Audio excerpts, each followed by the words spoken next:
Julia is here. Absolutely phenomenal.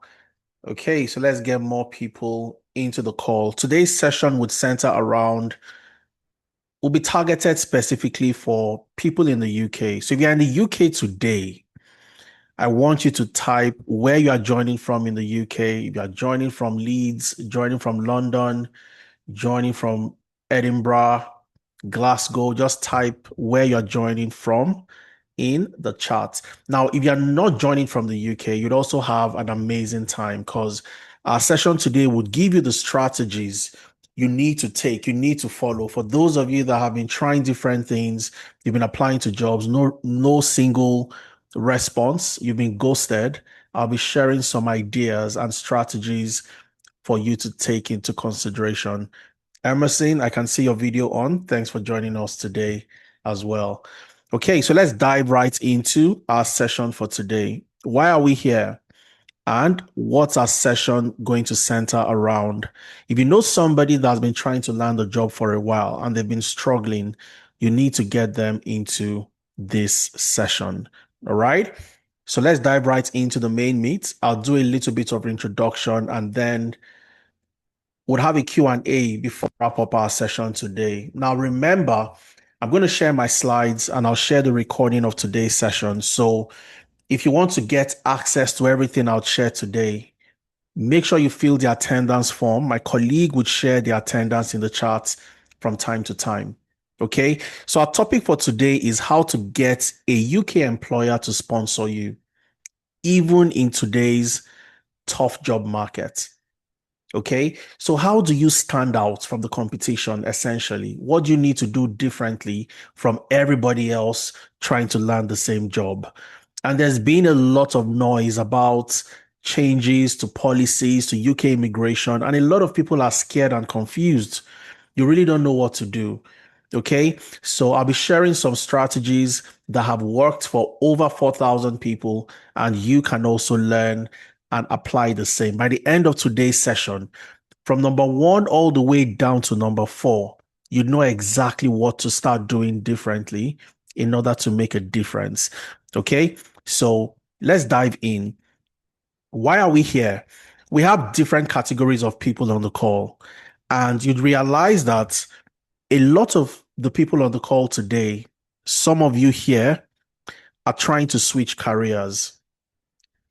All right. You are simply on your post-study visa, you're on a dependent visa, you are watching the month count down, and you really need to get that job.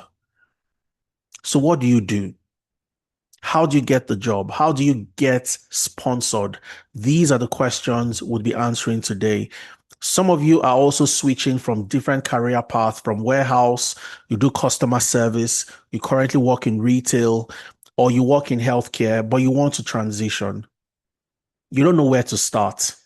I'll be showing you how to kick the ball rolling. And by the end of today's session, you know exactly what you want to do. And for some of you, you are qualified with the right skills. You've put in so many applications day in, day out. You apply to jobs, but you keep getting rejections. It means that there is something wrong with your application. You are not simply giving employers what they want from you. And we also have another group who are exhausted mentally, physically, emotionally, and you don't know what to do. You want to leave that job. The job is physically demanding, it's stressful. You don't have time for your kids, you don't have time for anything else, and you really want to switch that career path. Okay, so no matter which category you fall into today, your problem is not just getting a job. Your problem is becoming somebody who a UK employer would be willing to hire, and not just hire, but would be willing to sponsor. Okay. So how do you navigate the space? How do you navigate the space in a way that you stand out from the competition and you are able to get employers to see you? You know what the employers want from you. You can give them what they want, and you can easily get an inroad into that organization. And of course, you also get the sponsorship. So I'll be showing you three key things today. Number one, I'll show you what employers want from you before they decide to hire you. Now, the mistake a lot of people make is we assume wrongly, and we assume that we know what the employers want. And because we base our decisions on assumptions, you don't know what the employers want from you. And you work based on what you think, not based on what they want from you. So I'll try to shift that narrative and your perspective from looking at things from your own lens to looking at things from the employer's lens. So if you know exactly what they want from you, you can give them exactly what they want. Okay. And I'll show you exactly how to give employers what they want so that you can get that job, get the sponsorship that you need. And finally, I'll show you how to start today. That's the most important part. So how do you start your journey today? So day one, Saturday, 25th of April, ready, set, go. How do you start today? All right. So for those of you joining us for the first time, who are we? So we are Tenalytics, the leading educational technology company focused on helping people land high-paying jobs across different regions, especially within the technology ecosystem. We are based in Alberta. We operate out of Alberta in Canada and also London in the UK. In the last 5 years, going to the sixth year, we've helped over 4,000 people with no prior tech experience, no prior tech background to make that jump from the classroom to landing their first jobs within the tech ecosystem. We've helped nurses become business analysts. We've helped medical doctors, physicians become healthcare data analysts. We've helped accountants become project managers, bankers become cybersecurity analysts, and so on and so forth. All right. And I'll be sharing the strategies on how these 4,000 plus people were able to make that transition. And of course, we have over 182 full-time employees and access to over 300 industry experts. And these are the people that also guide you, direct you, hold your hands, and help you make that transition. We focus on different areas, including data analytics, health tech, business analysis, cybersecurity, agile project management, product design, and so many other areas we'll dive into today. All right. And of course, for those of you meeting me for the first time, I'll be driving the session. My name is Adeza Suleiman. I'm a technology expert with over a decade experience cutting across data analytics and management consulting. And just like many of you, my first degree was in industrial chemistry. So I did not study anything related to technology or computer science, but I was able to transition into a data analyst. My first job out of the university was as a management consultant, but I wanted more. I didn't want to do management consulting for too long because when I looked at the ceiling, there was a limit to how high or how far I could go. And I decided to make the jump about 13 years ago. And fast forward 2026, here I am. And I'll be sharing my journey. I'll share the mistakes I made, and so you don't make the same mistakes. I'm the founder of Tenalytics and the co-founder of Amdari. And using these two platforms, we've helped over 4,000 people just like you, just like I was 13 years ago. No tech background, no tech knowledge, but I was able to transition. I've worked across 5 different sectors, from energy to financial services to sports, educational technology, and also automobile. I currently work as a data analytics and engineering contractor in Canada. I've worked in the UK as a data science consultant, customer insight analyst, and I've lived and I've worked in the UK. I've worked remotely for companies in the US as a data science consultant. I've worked with one of the largest privately owned energy conglomerates in sub-Saharan Africa. And I've also worked as a data analytics consultant with FITC, owned by the Bankers Committee and the Central Bank of Nigeria. All right. So I'm going to share my journey. I'll share how I was able to transition and how you can do the same, because people still make the mistakes that I made 13 years ago. But you don't want to be on that same boat. You want to ensure that you learn from those that have gone ahead of you so you don't make the same type of mistakes, and your transition journey is a lot faster. Now, let's dive into the main meat, the reason why we are here today. Employers today are circumspect when it comes to hiring. They are a lot more careful. They look at the candidate twice, 3 times, 4 times, 5 times before they decide to even invite you for an interview. And the reason why they are doing this is simple. Hiring and sponsoring you is now more expensive than ever before. It's so expensive to sponsor a candidate today, a potential employee, especially in the UK.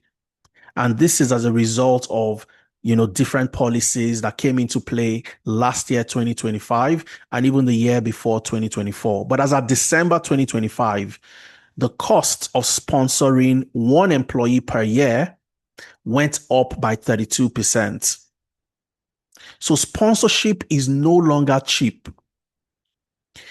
So before an employer takes a chance on you, they must be sure that you are worth sponsoring. So when you apply to jobs, you are no longer just applying to jobs. You are asking those companies to invest in you because they'll spend thousands of pounds to sponsor you. And you can't blame them. The Home Office is simply protecting the interests of the UK citizens. So as a company, if you decide that you are going to hire a student who has gone to the UK to study, or you are going to hire from outside the UK and bring the person into the country, would make it more expensive for you.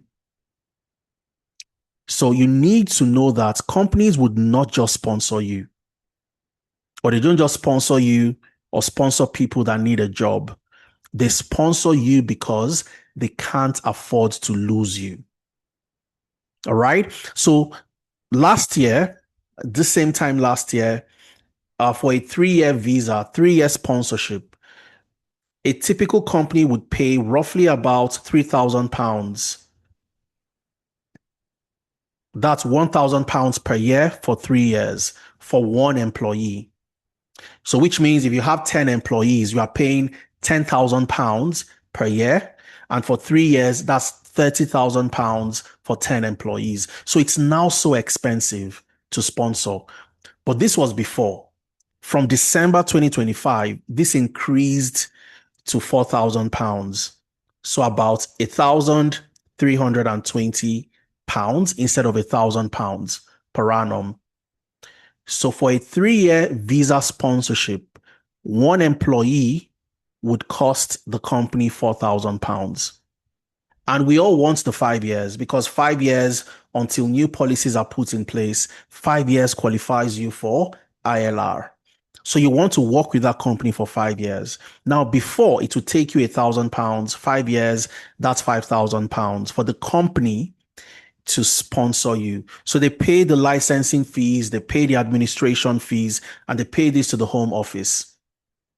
But the fees increased to £1,320 per annum. So today, for that company that sponsored you, or for that company that sponsored your friend or somebody that you know, and they are on a 5-year visa sponsorship, it costs the company nothing less than £6,600 to sponsor that person.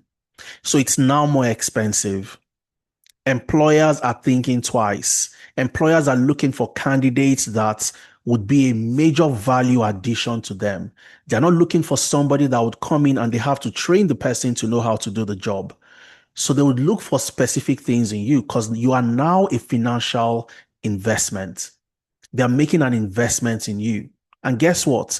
The moment you leave, all the money they have spent in sponsoring you has gone down the drain. So they don't want to hire you and have to fire you.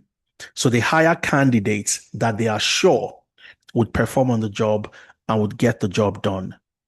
Okay. And I want to throw that question back to you, the audience. And again, don't forget, if you want to get my slides today, make sure you fill the attendance form. All right. My colleague would share the attendance. Dorcas is on the call. She would share the attendance from time to time. Ensure you fill it so you don't miss out on the recording at the end of the session. And you also don't miss out on all the materials that I'll share with you today. I'll share a couple of materials and links that will be very useful and resourceful Okay. But my first question to the audience today is this. You want a wedding dress and a suit. Okay. You want to get a wedding dress and you want to get a suit. And you're considering two tailors, tailor A and tailor B. Tailor A has a certificate that shows that he has gone to tailoring school. He knows how to sew. He's good in sewing because he has a paper that he hung somewhere at the back of his shop or his store that he's gone to tailoring school. You can see that clearly when you enter the store. That's tailor A. And then you have tailor B. Tailor B has a showroom where he has sewn different dresses, wedding dresses, different suits. You can go into the store, you can see what he's done, you can touch the material, feel the quality, see the finishing of all the things he's done. Who would you trust to make your suit for you or to make that wedding dress for you? Tailor A or tailor B? Just type into the chat A or B. I'd like to see your feedback. A or B? Nengi says B. Okay, so let's get more feedback. Mr. AY says B. Linda says B. Emeka says B. Let's get more feedback. Bernish says B. Onome says B. Natal says B. Adesola says B. Bisiriu says B. Edna says B. Emmanuel says B. I think the B's have it. Okay, so I also say B. I want to ask any of you, tell me the reason why you've selected B. Why did you choose tailor B? Why not tailor A? If you want to get that dress and get that suit, why tailor B? Why not tailor A?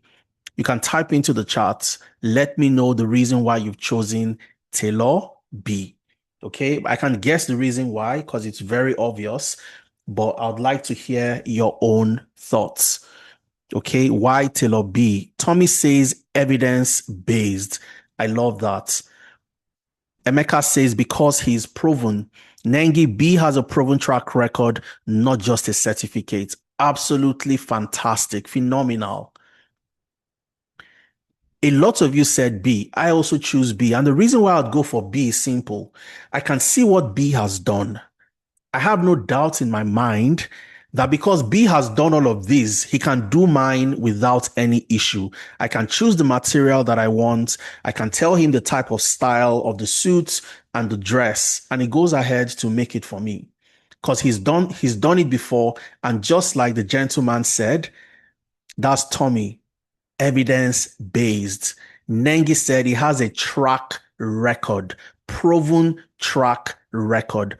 Now, unfortunately, a lot of people looking for jobs today position themselves as tailor A.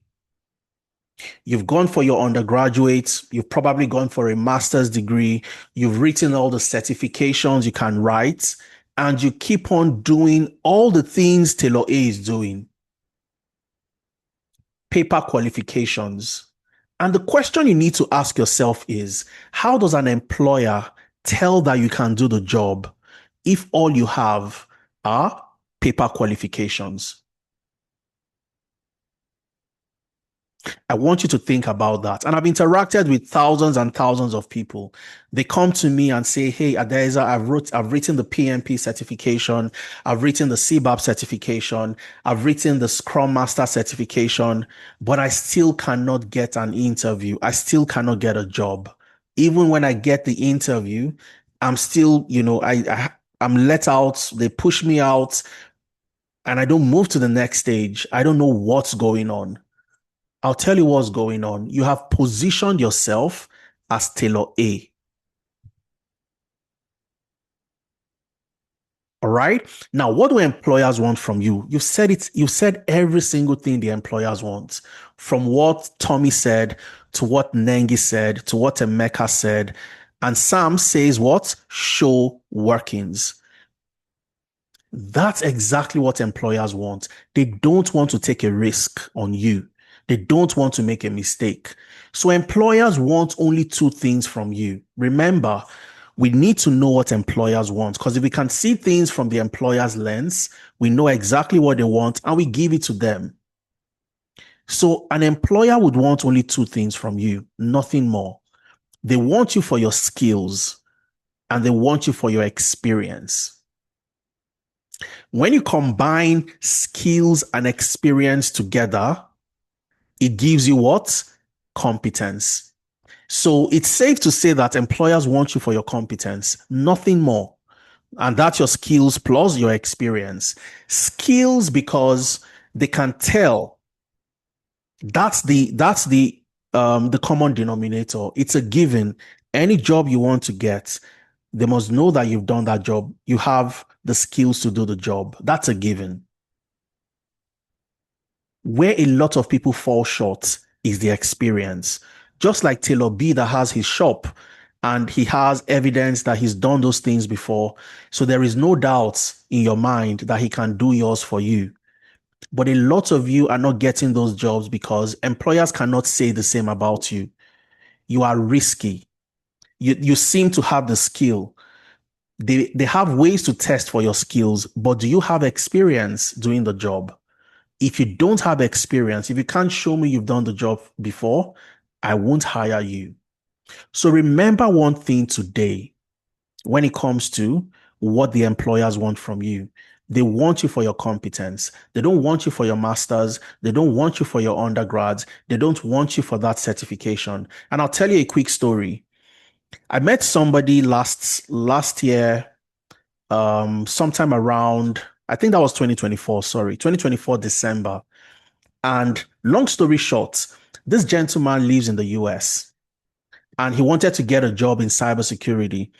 So he got somebody who helped him write his certification. He told me, so I know exactly how he got the job.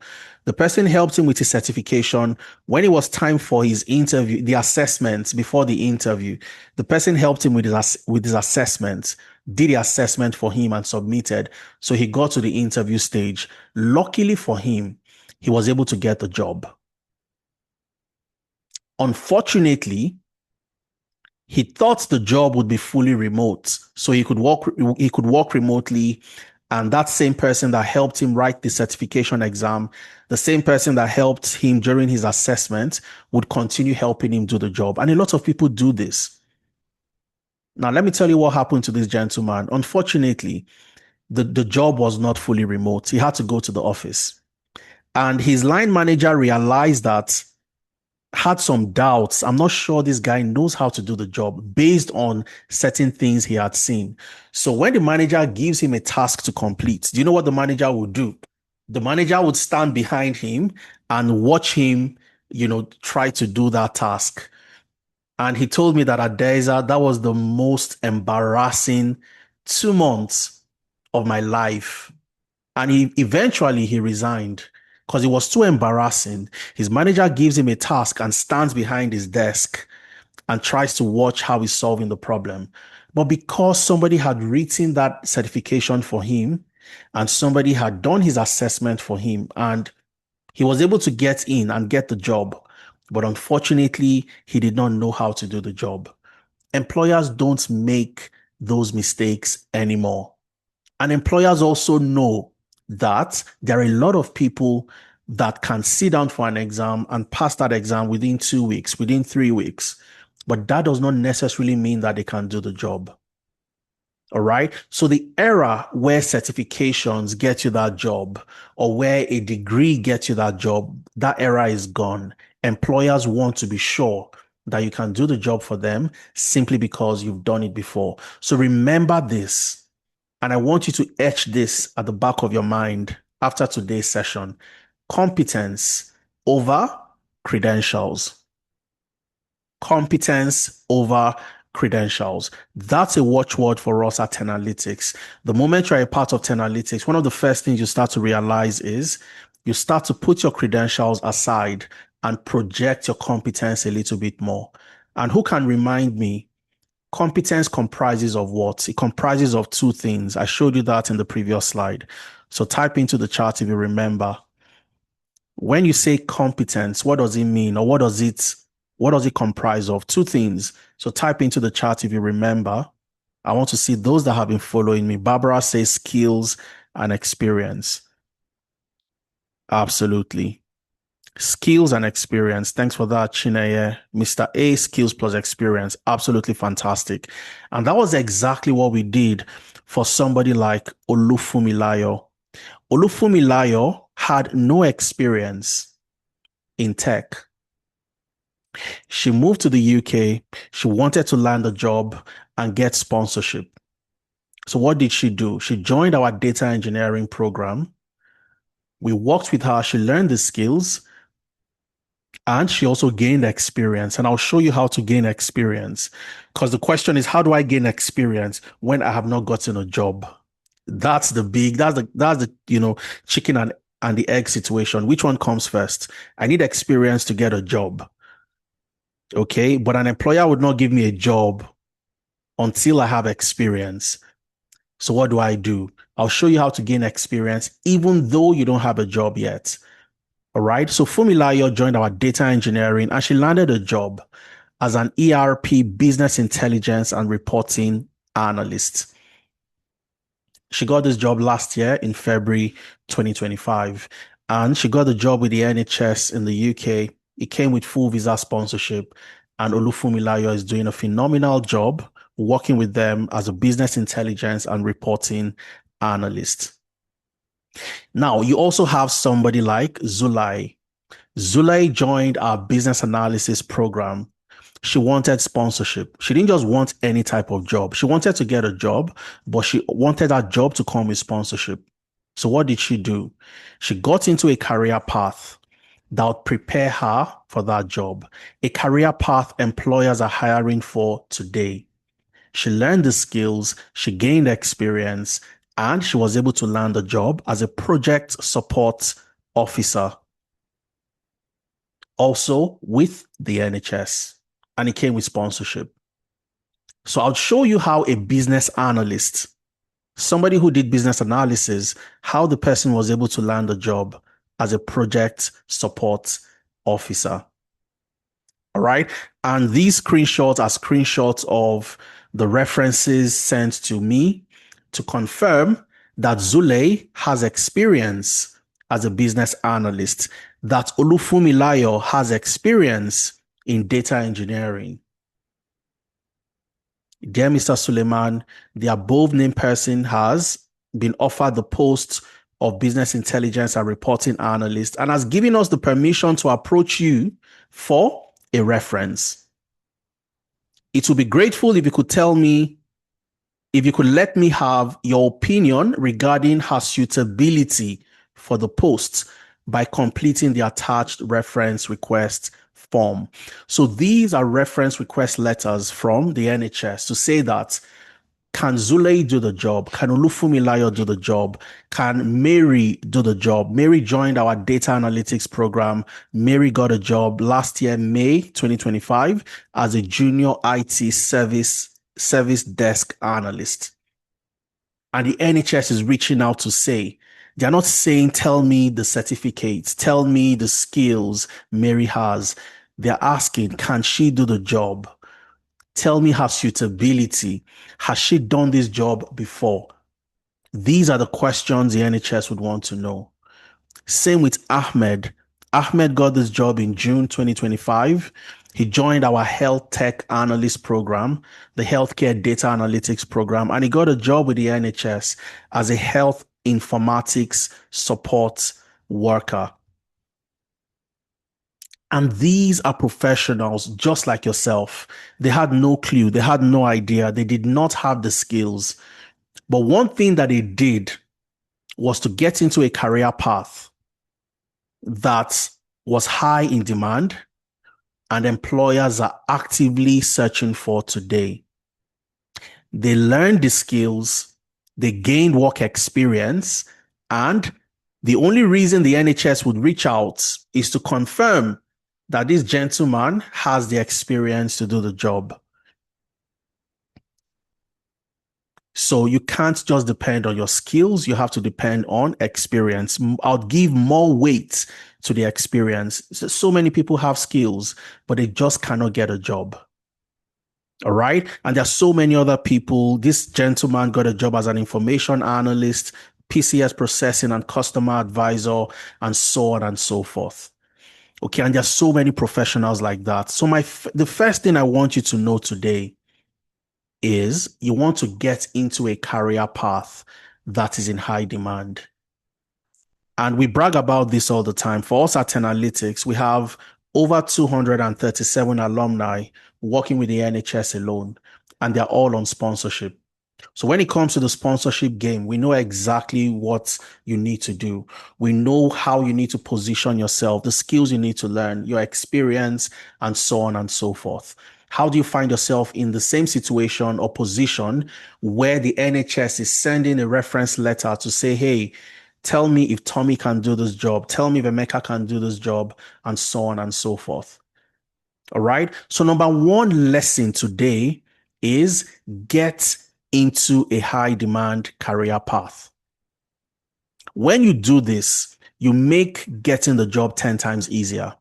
So if you're in a career path employers are actively searching for, you make your life 10 times easier because employers will be searching for you.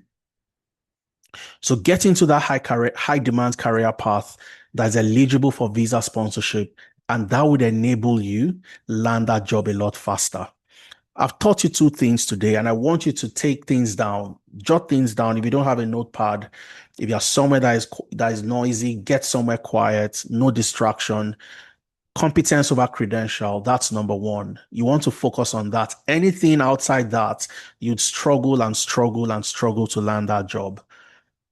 All right? Get into a high demand career path. So how do you determine career paths that are high demand? We've done that job for you. So one of the things we do every quarter, every year, is we do a job board analysis. We take data from the major job boards, we analyze the data, identify the career path that have the highest frequency of demand. So which roles are employers hiring for today? We want to know. We look at the World Economic Forum Future of Jobs reports. So we don't just look at the fact that a job or a career path is high in demand, and because of that, that's the career path to get into. No, we also look at the World Economic Forum Future of Jobs report. This is a report released every 2 years. The latest was released in January 2025. The next would be released in 2027. So every 2 years, this report is released, and it shows you the career path that would grow and the career path that would decline in demand. So you want to be sure that I'm not in a career path that is declining in demand.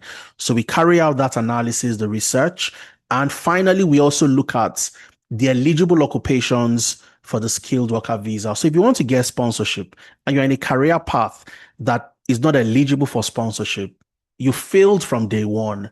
So you want to get into that high demand career path, a career path that is growing in demand according to the World Economic Forum Future of Jobs reports, and it's also eligible for sponsorship. And when you look at these three analyses that we carry out, you realize that there are 8 career paths that we call the non-coding career path that does not require coding. You don't need to write Python codes. You don't need to write scripts, nothing technical in terms of, programming and so on. And these are career paths you can easily get into, career paths that are in high demand and are eligible for sponsorship. So that's the first thing you want to do. So I'm just quickly going to go to this link. So what I've done for you is to also keep the job codes. They're called the SOC codes, okay? The SOC codes. And these are the codes that shows you if you get a job as a business analyst, you want to check the eligible occupation. What code does it fall under? Is it eligible or ineligible for the skilled worker visa? So I've kept all the codes for you. And like I said, if you want to get access to my slide, make sure you fill the attendance form so you don't miss out on anything. All right. But let's click on this. And I want to show you the gov.uk website that shows you the skilled worker visa eligible occupations. And let's check one of the career paths. Let's check for the business analyst, for example, the business analyst 2133. Okay. 2133. So I'll just scroll all the way down and you'd see the IT business analyst. IT business analyst. And there are different other job titles that fall within the same category. You see the data architects, the data engineers, the IT business analysts, the business architects, and so on and so forth, the system architects, and all of that. All right. So this is code 2133. It tells you categorically that this is a higher skilled role eligible for sponsorship with no limitations, no restrictions. Another code for the business analyst is 2431. So if I scroll all the way down to 2431, you'd also see management consultants and business analysts. So you see that right there, business analysts, higher skilled. This is a role. So if I get a job as a business analyst, what this simply means is, and if that company has the license to sponsor, they give me a COS, I apply to the home office, I get my skilled worker visa, and I'm on the skilled worker visa for either 3 years or 5 years, depending on the sponsorship that I get. Let's also check one other role. Let's check for the GRC analyst. Okay, so it's a cybersecurity role, GRC, governance, risk, and compliance, but it's a cybersecurity role that is non-technical. All right, so let's check. That's 2135. I'll go to 2135 very quickly. And you'd see 2135 is what? Cybersecurity professionals.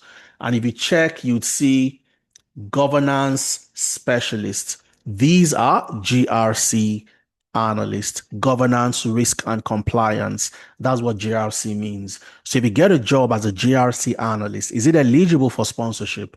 Absolutely, it is. So I've kept all the codes right here for you. You have the business analysts, you have the product designers, you have the HR analysts, the health tech professionals. I'll break them down as I move on. So health tech comprises of 3 other career paths: the healthcare data analyst, the healthcare business analyst, and the healthcare project manager. You have the data analyst, agile project manager, financial analyst, and the GRC analyst. These are career paths that are non-coding, career paths that are super high in demand, and career paths that are eligible for sponsorship. It doesn't matter where you are. You are in the US, you are in Canada, you are most especially in the UK. These are career paths you want to get into. Okay. So I want you to type into the chat, which of these career paths are you interested in? Which of these programs are you interested in? Type into the chat. I'd like to know your thoughts. Akinlolu says data analytics.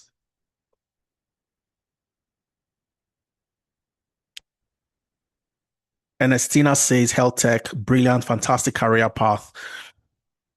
If you aren't in the UK, can't you get sponsorship? Absolutely, you can, Jemima. You can get sponsorship wherever you are outside the UK, and then you move to the country to do the job. You don't just have to be in the UK to get the sponsorship. You can also get sponsorship outside the UK. Natal says health tech, phenomenal. Emmanuel, data analytics. Onome, business analysis, cybersecurity from Idris. Barbara, health tech. Talk about data analytics. I'll talk about it. Don't worry. That's what I've done for the past 13 years. So it's a career path I'm always very happy and comfortable to speak about and help mentor others to get into. Though I have zero idea about it, that's totally fine. I expect you to have zero idea. I expect you to know nothing. Samson says data analytics. So that's strategy number 1. Identify the career path that is high in demand. Identify the career path employers are searching for. Identify the career path that are eligible for sponsorship. When you've done that, what next? You want to ensure that you learn the skills, and not just learning the skills, but learning the skills the right way. So when you've identified the high demand career path, you want to learn the right way. So I made mistakes myself 13 years ago. And one of the mistakes I made was watching a lot of YouTube, watching a lot of um, Udemy, watching a lot of Coursera, but it never helped me. Do you know how? When it was time for interviews, I did not know how to prepare. I did not know what to say during the interviews. How do I prepare for my interview? Because I have been learning on my own, there was nobody to reach out to say, hey, I have an interview coming up. I need you to prepare me for that interview. That's number one. Number two, one of the major mistakes was because I was doing it all self-paced, all alone. Whenever I stumbled on a problem, it took me at least 2 weeks to solve that problem because I had nobody to say, hey, look at what I've done, give me, some feedback, and I can go fix that problem. So I tried to figure it out by myself, and it took me so long to solve very simple problems. These were some of the mistakes that I made, and people still make the mistake today. So what's the best way to learn? How do you learn in a way that when you get the job, you know how to do the job? You are not learning theories. You are learning how to do the job, practical. You are doing the job for that career path you want to get into. So you want to become a business analyst. You are doing the job of a business analyst. So you know the exact same thing you would see when you get that job. Remember, that's what employers want to see from you.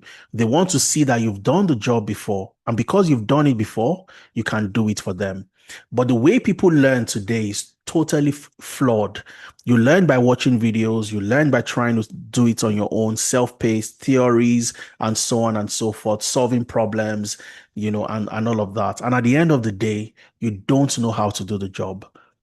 So what's the best way to learn? Simple. You must learn by doing these two things. And this is what would enable you know how to do the job on day one. Number one is you must learn in a project-based environment, which is learning by doing the real work, learning by doing the job. If you want to become a health tech analyst, you must be learning by analyzing hospital data, medical data, and so on and so forth, solving problems for medical healthcare organizations. If you want to become a GRC analyst, you must be helping organizations come up with their compliance reports, do their security audits, and so on and so forth. If you don't learn by doing the job, you are equivalent to somebody who wants to play football, and all they do is sit in front of the TV to watch football matches. And that's how they determine that they can play football or not. You want to get on the field. You want to play the ball. You want to fall down, make mistakes. You get injured, you get back up, and that's how you learn how to play football. If you want to learn how to do the job, know how to do the job, you must learn by doing that job. So that's the first thing in a project-based environment. And I'll show you exactly what this means practically. All right. And when you've learned in a project-based environment, you'd solve real problems. And when you solve those problems, what do? You must have somewhere to show the world that this is what you've done by building a portfolio. Do you remember that tailor? If you remember the tailor at the beginning of our session today, just give me a thumbs up or type in a yes into the chat. If you remember the tailor, for those of you that joined at the beginning, the tailor had evidence, had a showroom where people could walk into that showroom and they can see what the tailor has done. And like Tommy said, evidence-based. Nengi said, a track record showing the type of dresses and the type of suits that tailor has made. You must also have the same, just like that tailor. You must have a portfolio that shows the world the quality of the project you've completed, the type of problems you solved. And this is what gives potential employers the confidence that you know exactly what to do. And I'll show you, like I mentioned, practically how this works. All right. So if somebody like Victoria wants to get a job, she wants to get a job with the NHS as a healthcare analyst, as a health tech analyst, as a healthcare data analyst. What does she do? She must learn by working as a healthcare data analyst. She must work on with hospital data, medical records, public health data, and have evidence that she has done all these work. Okay, so what does it look like practically? Adeza, what do you mean by I must learn in a project-based environment? So I'll show you what this means, and then I'll come back to show you what number 3 is. Remember, we've looked at number 1, get into the high demand career. Number 2, make sure you learn the best way, learn the skills the right way by doing what? Learn in a project-based environment and build a portfolio. Okay, so let's get into how do you learn in a project-based environment. So I'll show you what a classroom looks like. This is the classroom for the health tech program. Okay, these cohorts started in February, and I want to show you some of the things they've done. Okay, so let's look at one of their Power BI classes. Okay, Power BI class 2. These are professionals learning how to use Power BI, but they're not using Power BI because they are health tech professionals. They want to get jobs as healthcare data analyst, healthcare reporting analyst, healthcare informatics specialist. They must be solving problems within that space. Okay, so if you look at the class material, you'd see that the class material is a project for a hospital. And that hospital is St. Augustine General Hospital. And what are you doing for them? The hospital currently has a problem.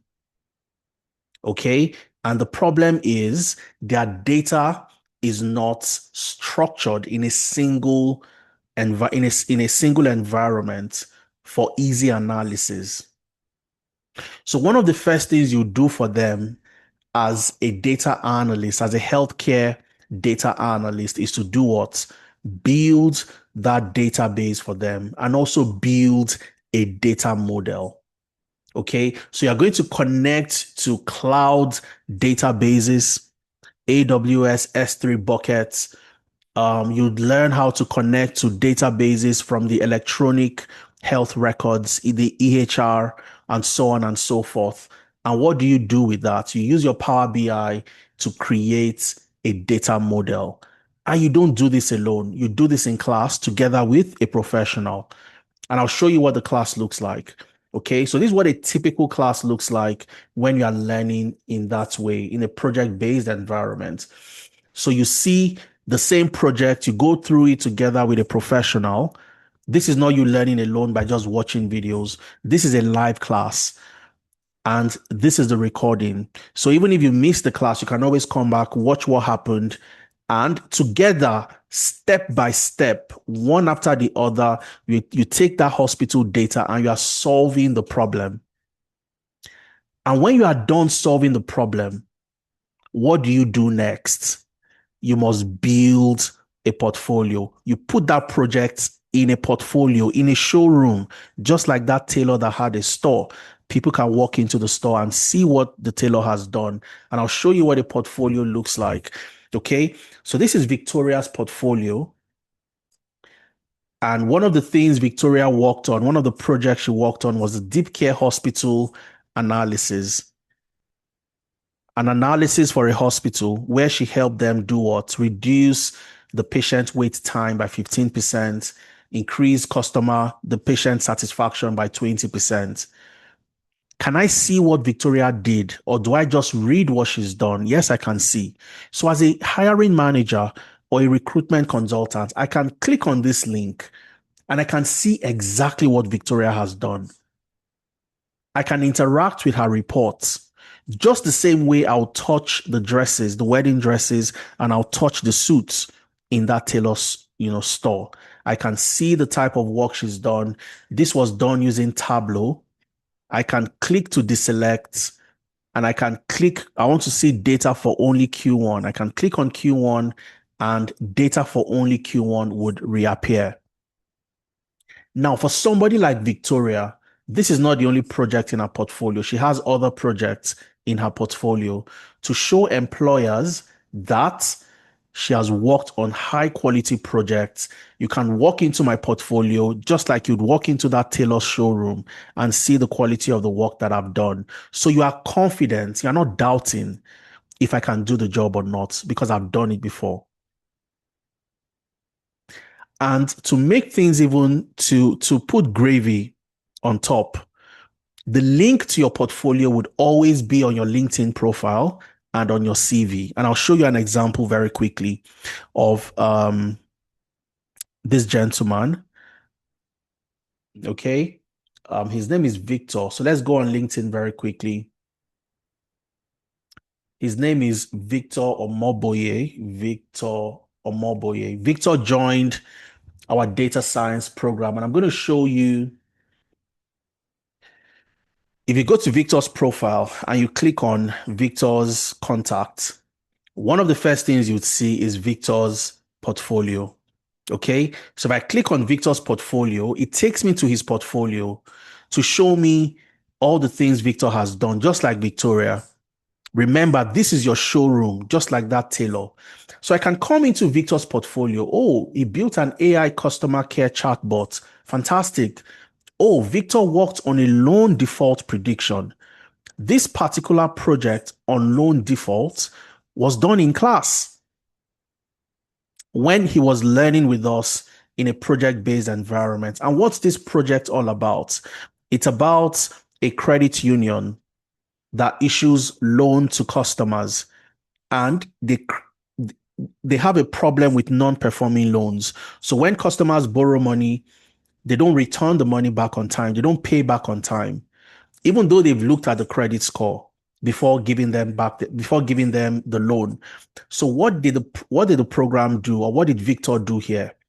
Victor built a machine learning model as a data scientist to predict customers that are likely going to default on the loan. So Victor looked at the customer's age, customer's demography, where they live, their gender, and so on and so forth, different attributes of the customer, including their credit score. And using this model for a customer who fills the loan application form, immediately you can tell that this customer would not likely pay back the loan based on this, particular attributes. And that was what the machine learning model did. And anybody can click on it and check it out. You can see that I got this from his LinkedIn, so it's publicly available. And this is the same thing. This is you opening your tailoring shop to the world to say, hey, come check out what I've built. Okay, so I can click on this. It takes me to this particular project, loan default prediction. I can read about it if I want to, but better still, I can click on the codes and I can go through exactly what the type of codes, every single line of code that Victor wrote to build this model. And this is what I call what? Learning in a project-based environment. And when you learn in a project-based environment, you solve real problems. What do? Showcase your work by building a portfolio. Create evidence, build proof. And that is what employers want to see from you. So that's strategy number 2. I'll take you to strategy number 3. And strategy number 3 is just as it's a derivative from strategy number 2. So when you work on project-based environment, in a project-based environment, and you work on so many projects, quality projects that you can talk about during interviews, if you're interviewing with a company, and that was how Victor got his job. Okay, so today Victor is doing amazingly well for himself. I'll just show you Victor's profile very quickly. He completed our program last year, May 2025. He started his own company, and he also got a job as a data and AI automation specialist in the UK, and he's doing amazingly well. Okay, and the way he was able to get this job is exactly the way I've shown you. Get into a high demand career path, learn the skills the right way by doing what? Learning in a project-based environment, and also showcasing what you've done to the world by building a portfolio. When you've done that, the next step is to gain work experience. Because if you build a portfolio in isolation, So it's like me having a portfolio of so many projects. And then I want to get a job with the NHS. And the NHS asks, okay, you say you've used Microsoft Excel, you've used Jira as a business analyst, you've used Trello as a project manager. Where have you used these tools? Which reputable organization can vouch for you? The same way they sent a reference to me to say, hey, I want you to, dear Deza Suleiman, I want you to vouch for these candidates that they can do the job. The only way you can show that is through work experience. So number 3 is you must gain work experience to show employers they are the best candidate for the job. When you get into the interview, you're not speaking theory anymore.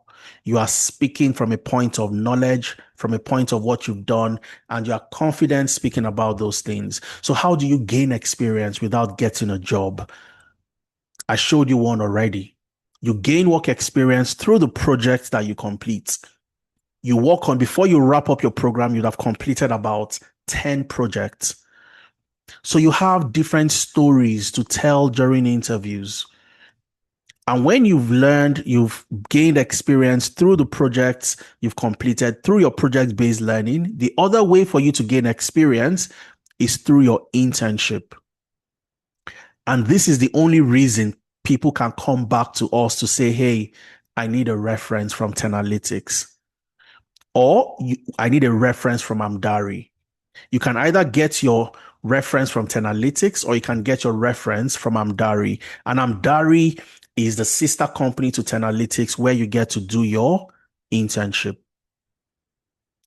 Amdari also operates out of London in the UK and Alberta in Canada. So when you get that job, the employer would want to validate that you've done that job before. So what do? Show me where you've done the job. Show me where you've used these skills practically in the real world. And that's where this becomes very important. And I'm going to play a video of a lady who, after the internship, she was able to get a job. And you listen to what she had to say, not just about the practicality. Okay, I think somebody stopped sharing my screen. Okay, so I'll just go back and share. Sometimes technology has a mind of its own. So apologies for that. I'd go back and share immediately. All right. If you can see my slide, you can see my screen again. Just type in a yes into the chat so I know that I'm up. I'm back up and running. Fantastic. Brilliant. Thanks for that, Sam. So what you want to do is, don't forget, fill the form, the attendance, and that's the way you get access to my slide. I'll share my slide at the end of the session, but only to those that fill the form. So we can send that to you. We send the recording to you and you don't miss out on anything. Okay. So your internship is absolutely important. So when you're done with your learning at Tenalytics, we move you to Amdari. It's a straight, seamless process. You learn all the skills, you work on projects in a project-based environment. When you're done, you join the internship with Amdari, and that's where you collaborate with other professionals. And when you collaborate with professionals, as a health tech analyst, you're working with a data engineer, you're working with a HR analyst, you're working together to solve a common problem. You don't just learn and build technical skills, you build communication skills, interpersonal skills. You learn to manage deadlines and so on and so forth. And that's where employers really know that you have worked together as a team in solving a problem. Okay. And remember, when you do that, how do you showcase to the world that you've done all that job? You must build a portfolio. You must build a portfolio. So I've kept links to other portfolios on my slide. If I click on this takes me to Adiola Fatoki. This is Adiola Fatoki's portfolio. You can see the project she's completed. She's worked on healthcare projects, Excel projects, and I can click on any of the projects she's completed to see what she's done. Okay, and that's the beauty. I can click on this, for example. It takes me to the project, I can go to her, see what she's done. I can read about it and so on and so forth. But guess what? All these projects you see from these amazing professionals were done while they were learning. And the only way they could build this project was by doing it in a project-based environment. All right. So when you've done that, you've done step number 1, you're in the right career path. Step number 2, you've learned the right way. Step number 3, you've built work experience. Step number 4 is don't forget that you would need a reference.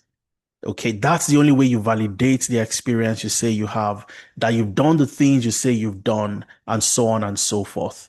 So when you look at the type of references that come in, you'd see where they're categorical, the organization is categorically telling you that the applicant cannot formally be offered the position until we have received satisfactory pre-employment checks. Satisfactory pre-employment checks. They want to be sure they're not hiring a fraud. They're not hiring somebody who is dubious, a criminal, and so on and so forth. So they want to know from a reputable organization, can you vouch for these candidates? This is another amazing professional that got a job as a pathology data analyst with the NHS South Tees Foundation Trust. Okay, so these are employers wanting to know and be sure that you can do the job. And I want you to listen to Toyin. Toyin, Toyin spoke about not just the reference, but the practicality of the projects that she completed. But she mentioned the reference specifically. And I want you to hear what she said about the reference. The only reason she got that job and kept the job was because she had a watertight reference. Okay? So I want you to listen to Toyin and you'd learn one or two things from her. So Toyin had joined our internship with Amdari, and we provided a reference for her. Just like any of you here joining today, you joined Analytics, you learn the skills, we move you to Amdari for your internship, and that's what you need to position yourself for that job. So let's listen to Toyin briefly, just for a few seconds. And I want you to hear what Toyin had to say. Okay, so let's hear what she said about the reference. Okay, and maybe I'll come back to play what she said about the practicality of the project, but hear what she has to say about the reference. I need to be sure you can all hear the audio. Yes, you will. So sit back, relax, listen to Toyin, and enjoy what she has to say about how she kept the job she got. And guess what? Toyin had a background in aviation back in Nigeria, but today she's a project manager with a company in the UK. All right, so let's hear from Toyin.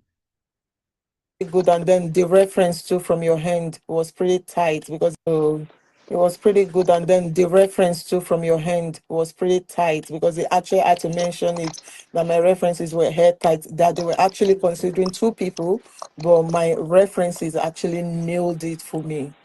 If you heard exactly what Toyin said, just give me a thumbs up or type in a yes. There were 2 candidates for that job, and Toyin got the job because her reference was watertight. And if employers would always do a background check on you, okay, anybody in the UK, anybody in the US, everybody knows this. They'll do a background check. If your background check comes back with questions, more questions than answers, you will not get that job. You will not get confirmed on that job. Okay. Toyin had a watertight reference and she was able to keep the job. I also want you to listen to what Toyin said about the internship. All right. Because people ask all the time that, oh, how would the internship work? How would I get to work on projects and so on? Toyin worked on numerous projects. One of the projects she worked on was an AI learning platform. I want you to listen to her yourself and how the practicality of the project, working together in a team, how we got her this position. So I'll just play this for about 1 minute and then we'll continue with our session. All right. So what specific aspect of the, internship really helped you to ace your interview? Gave you the confidence to also ace your interview? Mm. It's actually it's all encompassing basically because I know even before I came into Amdari doing my internship, I know I started off with Udemy trying to do project management and with them and everything, but it was like they were speaking Spanish to me because it was more like theory. I couldn't really understand, but then coming into practical aspect, it's not just practical, but you have to have a hands-on practical experience. We've had opportunities of sharing our idea of doing presentation and having to develop projects right from the project charter to Gantt chart to the WBS to racing matrix to the critical thinking to stakeholders and analysis and all those. So it was the practical experience, and then also having to develop the AI chatbots and FinPay project and all those stuff. So it gave me the practical experience that I knew I needed for the role that I'm being prepared for. And then at the interview, I know because of the experience that I've had, because of the practicality of my experience, I was able to, tailor it to meet the interview questions. And then they gave me an idea of what is expected of me. And then I used my practical knowledge to tailor my response to those. And then that was it. So that's amazing, amazing, Toyin, and how Toyin got her job. All right. You heard when she talked about the projects, the practicals she had to complete, building an AI chatbot, managing the project. She didn't build the AI chatbot herself, but she was the project manager on that project. Okay. And that's the way your internship works. So let's say the project on the AI chatbot, the AI learning platform, and so on. If you're a business analyst, you do the role of the business analyst on that project. So you'd have maybe like 3, 4 teams. You'd have a software developer, you'd have the project manager, you'd have the business analyst, and you'd have maybe a data engineer who's going to be responsible for building the data infrastructure. And together, you'd solve that problem. It's a collaborative project. And these were the things Toyin could go into that interview to talk about how she utilized different tools like Jira, Trello, and so on and so forth. And that was how she got the job. And Toyin is quite funny. If you listen to what she said something funny, but at the same time, it tied into what I said at the beginning, the mistakes that I made myself. She said she started off on Udemy, and it was as if they were speaking Spanish to her because she really wasn't learning anything. But that's the mistake a lot of people still make today. When you are starting out your journey, you want to get a job in a new career path. One of the worst ways you can learn is by doing a self-paced learning program. I've been there before. You want to have professionals that have done that job, and those professionals would guide you, hold your hands, let you know where you've made mistakes, and show you the nuances, the things to take note of within that industry, within that career path, and your journey is a lot smoother than other people trying to do the same. That's exactly what God was able to do. God was a mechanical engineer. He had a mechanical engineering background back in Nigeria, moved to the UK for his master's. Today, he works as a data warehouse and ETL developer. Got the job last year, January 2025. You have Esther. Esther had a background in pharmacy. She worked as a care worker back in the UK. So she went for her master's, background in pharmacy. She got a job as a care worker, but she didn't want to keep that job as a care worker or do the job for a long time. So what did she do? She joined our Agile project management program. And July last year, 2025, Esther was able to land a job as a contracts project officer with the civil service in the UK. You have Sharon. Sharon was a healthcare assistant. Today, Sharon is a business data analyst. Healthcare assistants who had no idea, no clue about what a business analyst does. She joined our business analysis program in March 2025.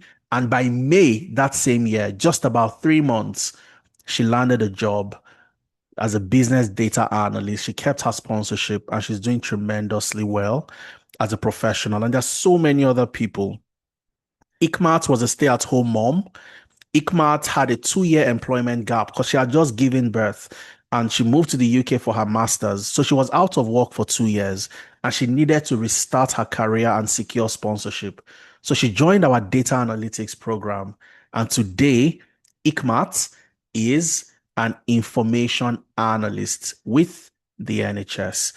Same with Ramat. Ramat was in customer service. Today, Ramat is a business architect, also with the NHS. Again, Ramat joined business analysis. She didn't want to work as a customer care, customer resolution agent because she knew that she wouldn't be able to get a job that would offer her sponsorship. So she joined our business analysis program. Today, she is a business architect. And one of the things you'd see when you look at these professionals' profile, you'd always see something, work experience with Tenalytics. If I go to Ramat's profile, Ramat Bankole, so that's Ramat. She's a business architect, NHS business architect. If you scroll all the way down to her work experience, she was a customer resolution agent before. She worked with Tenalytics as a business analyst consultant, and that was what helped her get this job as a business architect. All right. You have somebody like, what's her name? Ikmat. Ikmat also, what do you see in terms of her work experience? Data analyst with Tenalytics. That was how she got her job as an information analyst. Now, how does this help? It helps to show the employer, the potential employer, that I have experience. I've done this job before. I'm the right person to approach. I can provide a reference when it's time to provide a reference. And that was how these professionals were able to get the job. Okay, so what I'm going to do now in the next 5 minutes is I'll walk you through the skills for somebody like Ramat that did business analysis. As a business analyst, what skills do you need to learn? As a data analyst, as a project manager, as a GRC analyst, and so on and so forth. So I'd highlight those skills so you know exactly what to learn, because a lot of people make the mistake by thinking wrongly, learning the wrong things, and at the end of the day, you think you have the skills to do the job, but you don't. Okay, so I'm going to show you exactly what these professionals learned that helped them get the job. And something also very critical that we've not talked about today. We've talked about the technical, but we've not talked about the employability skills.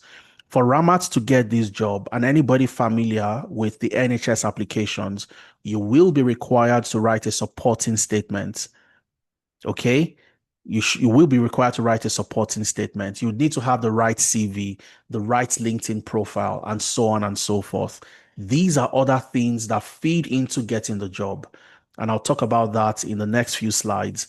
And we'll move to Q&A. I'll show you what it takes for you to start today. And then we'll have questions and answers. So let's start with the business analysis program. So for those of you that selected the business analyst program, there are two different aspects. You have the general business analyst and the healthcare business analyst. Now, the healthcare business analyst is a business analyst. The difference is they focus on healthcare organizations. So you find them as business analysts in the hospitals, medical insurance organizations, public health organizations, and so on and so forth. All right. But in terms of the skills you need to learn, in terms of the technologies, you'd learn the exact same thing. And the role of a business analyst is to ensure that you help the organization identify problems, improve their processes, and implement solutions. Every business has three major components. Okay. Every business has people, processes, or let's say process, and technology. The business analyst focuses on what? Process. Because if the company is more efficient in terms of how fast they do things, they make more money and they reduce costs. So they are more efficient. So what does the business analyst do? They go into an organization and they see that there's a problem. So what do? They map out the process. So this particular process, patients are trying to, the hospital is always overcrowded because patients cannot easily book appointments. So the business analyst will look at that process from start to finish. They'll map out the process from A to B. Look within the process, where are the gaps? Where are the inefficiencies? And they would recommend what the ideal process should look like, the to-be process should look like. So as a business analyst, you'd learn process mapping, and you'd learn how to map out processes using tools like Lucidchart, Draw.io. When you identify the gaps and the inefficiencies, what next? So patients are always overcrowded in the hospital. You've looked at the process and you realize that patients always have to make phone calls in order to book appointments, or they have to walk in to the hospital to see the physician. So what do? You recommend a solution that would make that process seamless. And your solution can be, let us build something called a patient management system. And that patient management system would have a feature where people can book appointments online. So rather than walking into the hospital or calling to book appointments, you can go online and you can book your appointments, and that would ease the crowd you always get at the hospital. That's the role of the business analyst, to recommend. When you recommend, what next do? You don't stop there. You don't build this patient management system yourself, but you would have conversations with the team, with the doctors, the hospital administrators, the nurses, and everybody to understand what should this patient management system have. When you understand everything that the patient management system should have, maybe when you talked to the hospital administrator, they said that, we must have somewhere where patients can also book an order for their prescriptions. You never knew this before until you spoke to the hospital administrators. You take all the things that need to be on this patient management system, you document it, and then you share it with the IT team, the technology team that would build the patient management system. You'd work with the IT team, ensure that they build that system. It is easy to use, is good enough to use. And when it is ready, you work with them to test. And when it comes to implementation, you set up workshops and training so that people know exactly how to use it, both customers and also the hospital employees. That's the role of the business analyst. It's an interesting role. It's a role for somebody who is ready to interact with people, hold meetings, focus group sessions, and so on and so forth. So you're going to learn Excel, Power BI, and SQL. You'd learn some data skills. Then you learn process mapping, project initiation, planning, Agile and Scrum for projects, software development lifecycle, requirement fundamentals, elicitation, stakeholder analysis and engagement, and generative AI for the business analyst using ChatGPT. For your process mapping, you'd learn Lucidchart, Draw.io to collaborate on projects, to track team members' responsibility, to track tasks and deliverables. You'd learn Jira, collaborate using Confluence. You'd learn how to track members' responsibilities and tasks using Trello, and implement Agile and Scrum on every project using Azure DevOps. These are the tools and technologies you need to learn. The same for the healthcare business analyst. The difference is, for the healthcare business analyst, your projects will be focused within the healthcare space, the healthcare sector. How long does it take for you to get into business analysis? You have 6 months learning and 2 months internship. So you learn with Analytics for 6 months and your internship with Amdari for 2 months. So it's not you'll become a business analyst in 4 weeks. This is an extensive, immersive program that will get you to know how to do the job from day one. You learn all the skills, you build all the projects, and so on and so forth. And for a business analyst in the UK, you're looking at annual income of about £52,000 per annum. In Canada, about 74,000 Canadian dollars, and in the US, about 85,000 US dollars. So that's for the business analyst. Now let's go to the project manager. Okay, the Agile project manager. The Agile project manager is a professional that leads teams to deliver projects that meet the scope, the objective, the budget, and the timeline of the organization. So the Agile project manager is responsible for ensuring that all the projects within that organization is delivered on time, on budget, and within the scope of what has been defined. So when the business analyst says we need a patient management system, and that patient management system must have, number one, online booking, number two,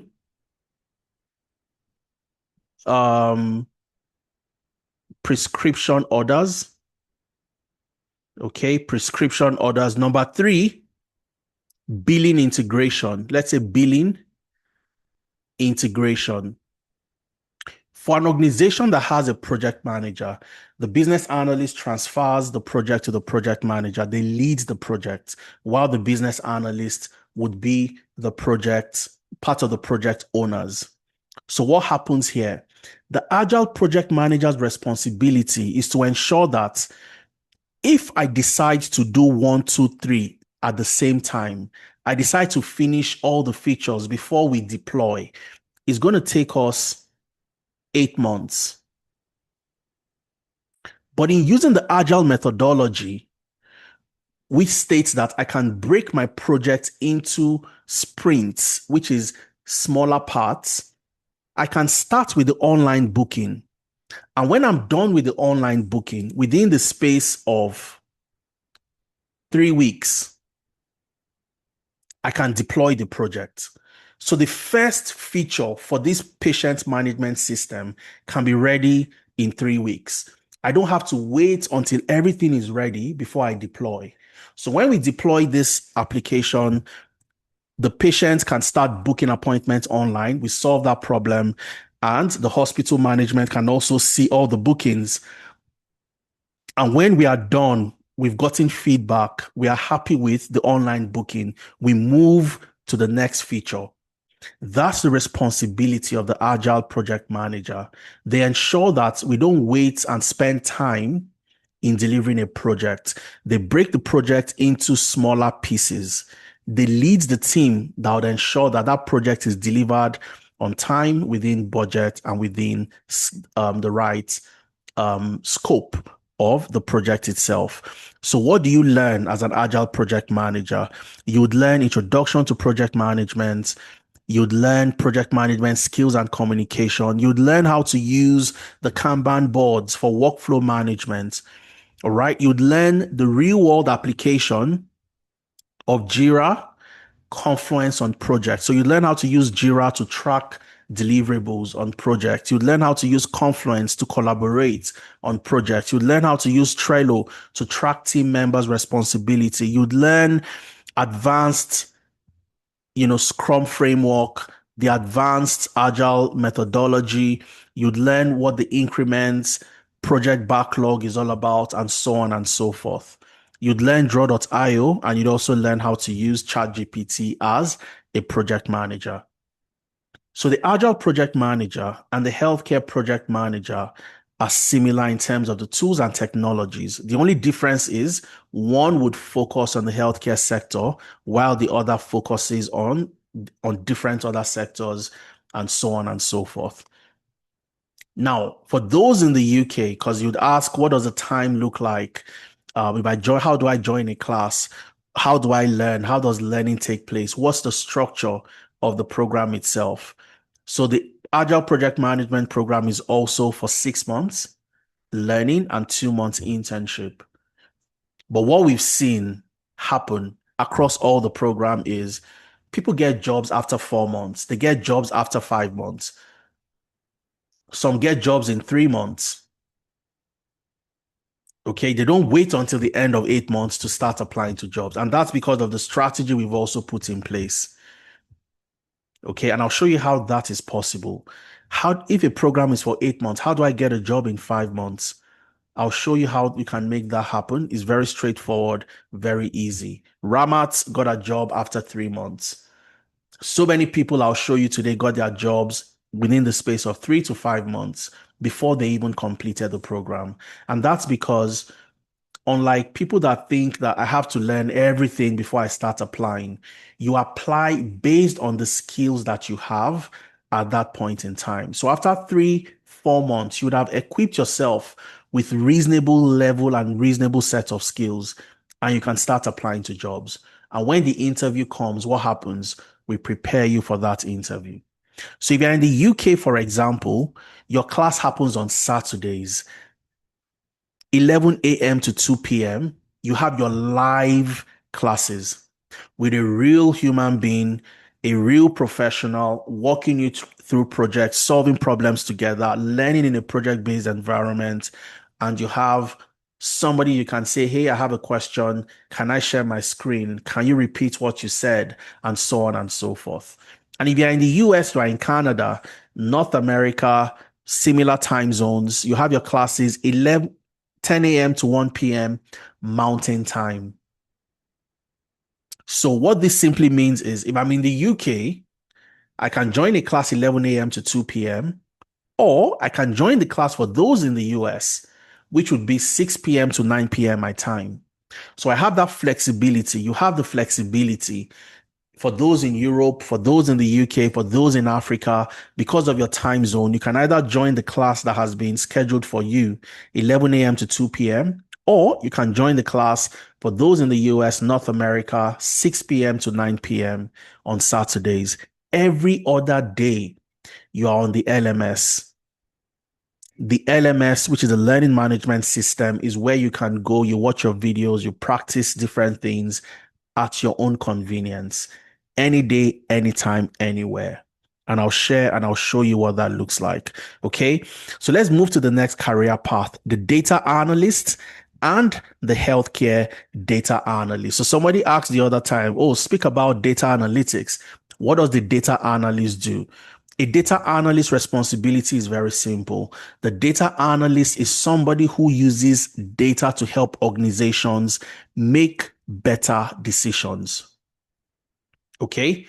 They help organizations use data to make better decisions. So let's take, for example, you work with Tesco.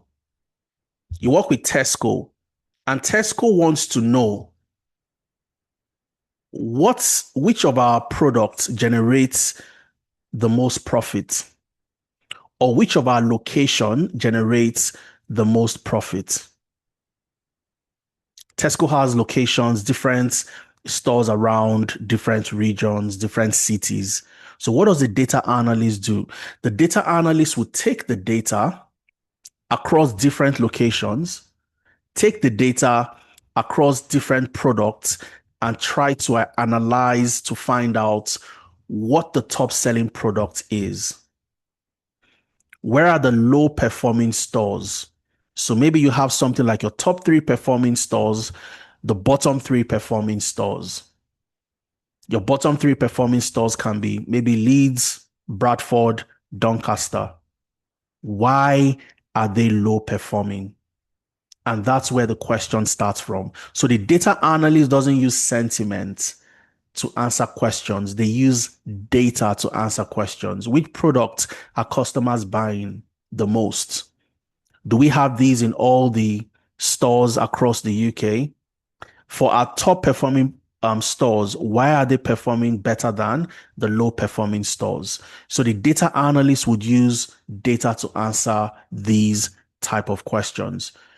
All right. And that's the role of the data analyst, essentially. They help organizations answer questions. They use data to drive better decisions. Why are sales dropping? Netflix wants to know, how many new subscribers did we get from January, February, March? I want to know how many new subscribers. January, we had 2,000 subscribers. February, we had 500 subscribers. March, we had 200 subscribers. Okay, so let me reduce this. If this is 200, it should be lower than 500. Okay, so February, we had 200 subscribers. So how did we answer this question? The data analyst went into the database, got the data, used Excel, Power BI, one of these tools to analyze, to see that in January, we had 2,000 new subscribers. February, we had 500. March, we had 200. The next question the data analyst would answer, because anybody that sees this would ask one question. Why did we move from 2,000 to 500 between January and February? And why did we have a further decline between February and March? So the data analyst would always answer two questions using data for any organization. And question number one is what happened? So Netflix wants to know what happened between January and March with respect to new subscribers. And when they know what happened, they want to know, why did it happen? Why did we move from 2,000 subscribers to 500? And the same way, if there was an increase, I want to know, why was there an increase?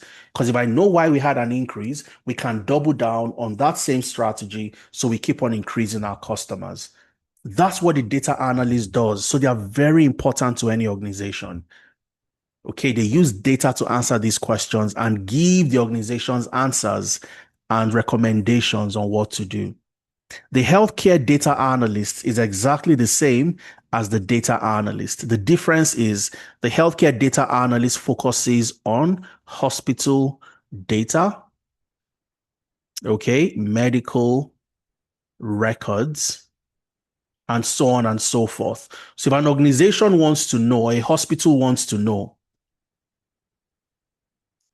the hospital wants to know things like, when does the hospital receive the most patients? What day of the week do we receive the most patients? Or how long do patients wait before they get to see the physician or see the doctor? The data analyst can go into the electronic health records, get the data, analyze the data, and show exactly what is happening. On Tuesdays, we had 1,000 patients come to the hospital, and this has been a trend from January till date. So Tuesday is the day during the week when we have the most patients coming to the hospital. So that's the difference between the healthcare data analyst and the data analyst. The data analyst, on the other hand, would work with sales data, customer data, research data, and so on. So many other different types of data, not just hospital and the medical record. So that's the difference between the two. So it depends on what you want to do. You want to get jobs in medical organizations, healthcare organizations, and so on and so forth. As a data analyst, then the healthcare data analytics program would be perfect. If you want to get a job as a data analyst, you want to work anywhere. You want to work with Virgin, with Tesco, with NatWest, with Lloyds. You do the data analytics program. You help these organizations answer the question of what happened and why did it happen using tools like Excel, SQL, SQL, Power BI, Tableau, data storytelling, generative AI for data analytics using ChatGPT and Microsoft Fabric. And of course, it all starts from what? Problem solving. That's the fundamental responsibility of a data analyst, to help organizations solve problems by answering questions. All right. So what does it take for you to be a data analyst? 6 months in class, 2 months internship. Remember, it doesn't matter where you are. There's a class tailored to your time zone. If you're in the UK, 11 a.m. to 2 p.m. on Saturdays, that's when you have your live class. And if you're in the US, Canada, North America, 10 a.m. to 1 p.m. Mountain Time. Okay, so we go to the next career path, financial analyst and the HR analyst. So the financial analyst is also a data analyst. The HR analyst is also a data analyst. The difference is the financial analyst focuses on what? Financial data. The HR analyst focuses on what? HR data. Okay, so a financial analyst is somebody who analyzes financial data to help the organization make better money-related decisions. They track things like revenue, expenses, investment opportunities, financial risk, and so on and so forth. Take, for example, a company wants to decide where to invest in opening a new branch. Primark wants to know, where do we open the next branch of Primark? The financial analyst would create a model that will take into consideration the expected costs, the potential revenue they'll generate from that store. They'll do a cost-benefit analysis. They'll look at the market demand within the location and what are the financial risks, within that space. These are the things the financial analyst would do. So you learn data skills, problem solving, Excel, Power BI, and SQL. And then you learn core financial aspects, accounting fundamentals, financial analysis, financial modeling, valuation, sensitivity and scenario analysis, and generative AI using ChatGPT for financial analytics. And then you have the HR analyst. These are data analysts. A HR analyst is a data analyst. The difference between them and the data analyst is they don't focus on all types of data. They focus on the employee data, HR data, to help the organization make better decision about the workforce. Okay, so a company notices that many employees are leaving within the first 1 year. So after they hire people, they leave after 1 year. The HR analyst will do what? They go take the hiring data. They take the employee exit surveys. They look at the salary and benefits data, and they start to carry out analysis to see that these turnover of employees leaving the organization, is it specific to a department? Is it specific to, a salary range, and so on and so forth? What did they say during the exit survey? Can we carry out a sentiment analysis to see and know, get insights to what they are saying? And based on that, they can advise the company based on the analysis. They can advise the company, letting them know why employees are leaving and how to stop that, how to plug that gap and improve employee retention. Or you want to bring employees back into the office. Everybody works remotely. Do you just take that decision randomly? No. The HR analyst would take productivity data and they would see, before you started working remotely, this department, let's say the sales department, before you started working remotely, you had a productivity score of 90%. But after you started working remotely, your productivity score dropped to 75%. This could imply that working remotely does not suit the sales department. Let's bring them back to the office. But for the technology team, the data analysts, the software developers, we look at their productivity data. The HR analyst would do the analysis and say that, okay, for the technology department, before you started working remotely, productivity score was 80%. But after you started working remotely, productivity score increased to 96%. You don't need to come back to the office. You can work from home. That's how the HR analyst makes decisions based on what? HR data, employee records. And that's what you do.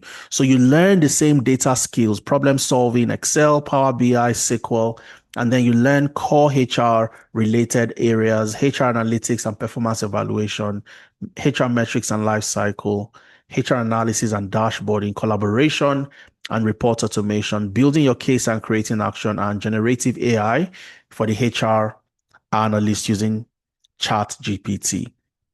Then you have the GRC professional.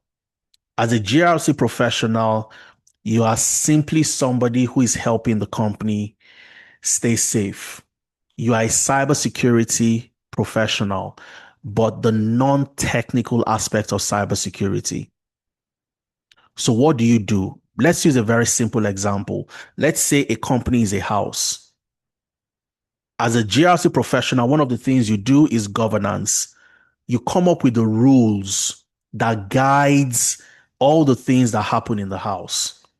So if this were a company, you come up with rules that would guide who has access to what.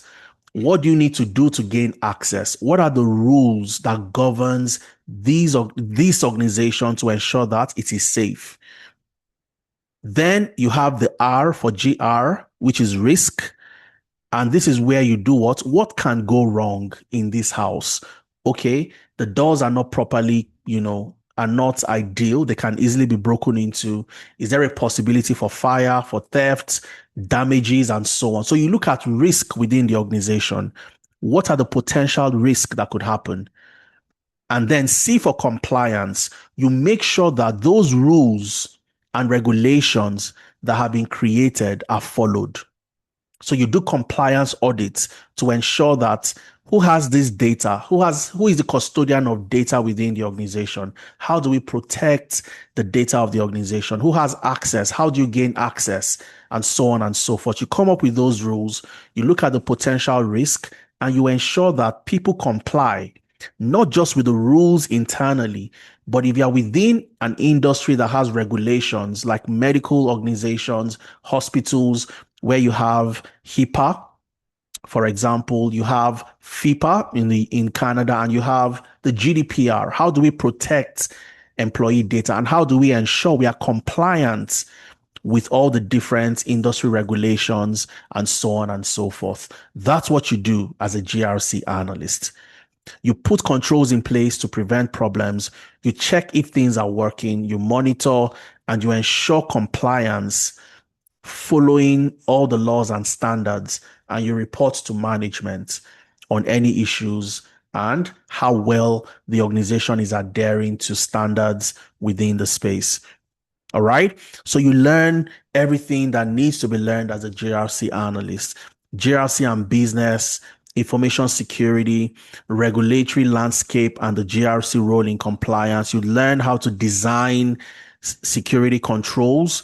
You'd write and review policies, standards, procedures. So you're not doing anything technical. You're creating policies, creating standards, ensuring people follow those standards. You are doing compliance audits, and so on and so forth.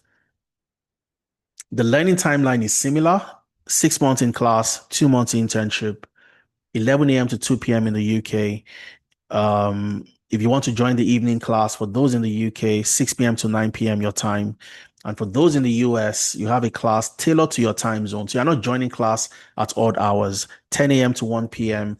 Mountain Time. And the last program on the list is the product designer. And the product designer, I want you to take the product designer as somebody who is responsible for how a digital product looks and how it feels. Okay, think of them as somebody who decides what you see and how you interact with any website or any application that you use. So we are using Zoom today for this session.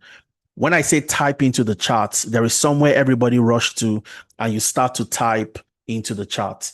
Somebody created where the chat icon should be.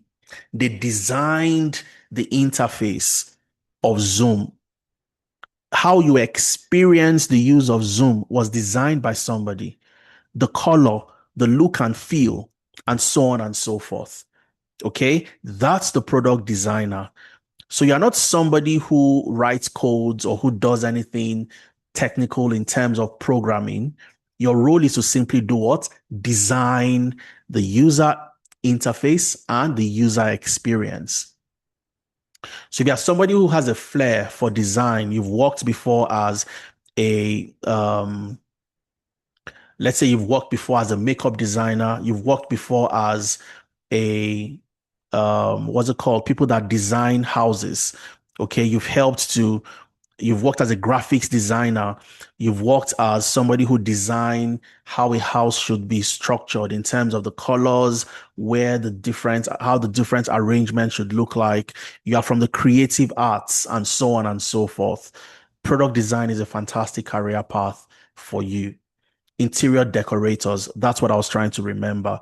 So if you have a flair for those type of things, it's a good career path for you. You'd learn how to use tools like Framer, Figma, Claude for your AI as a product designer. You'd learn how to use Notion as well.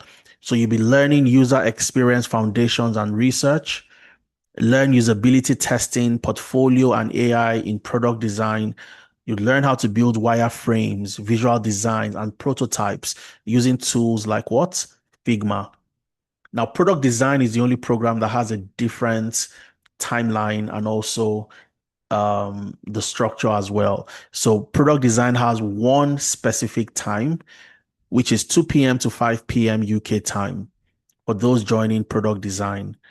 And it's for 4 months, 3 months in class, 1 month internship.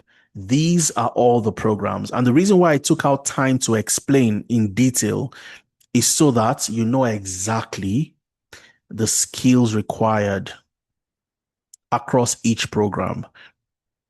Okay, thanks, Emmanuel, interior designer.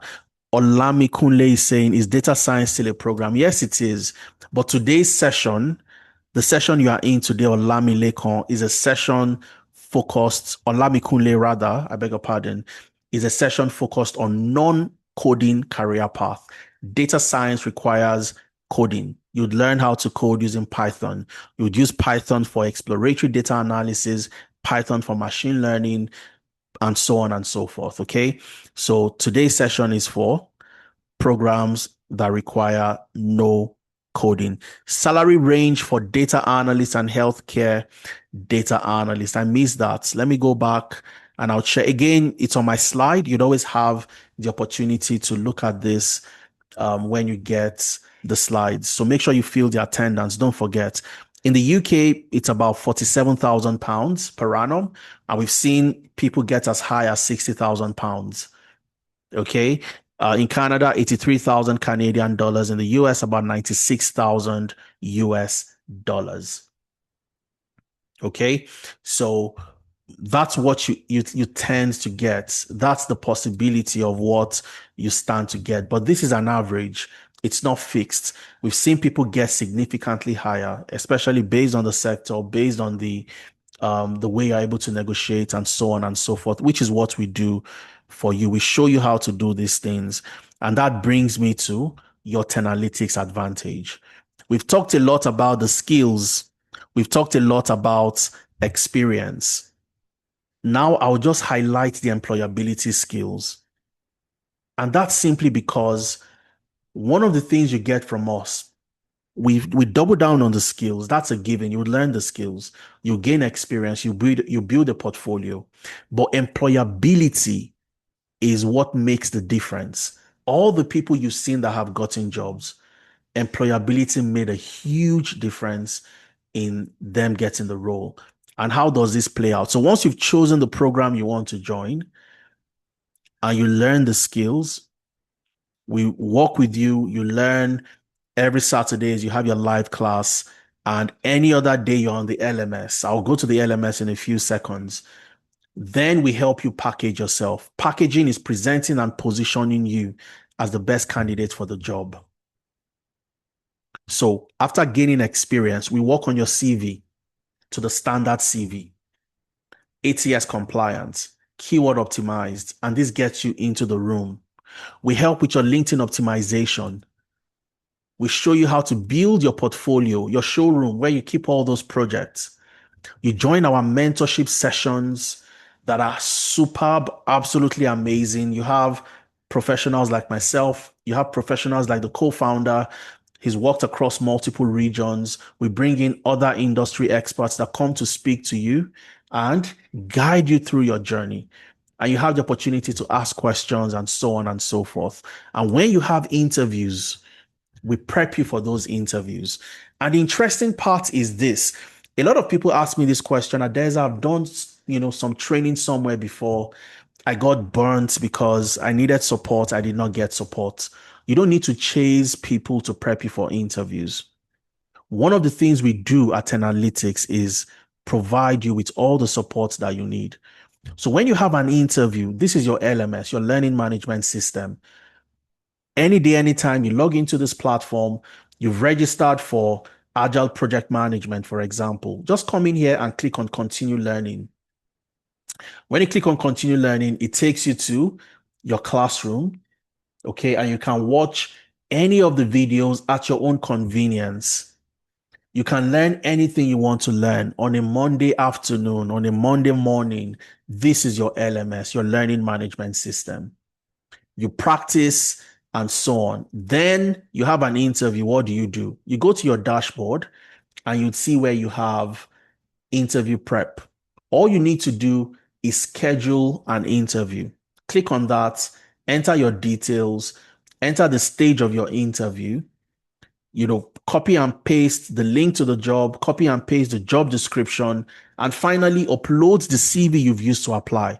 We use this information and we preempt the questions you're likely going to get.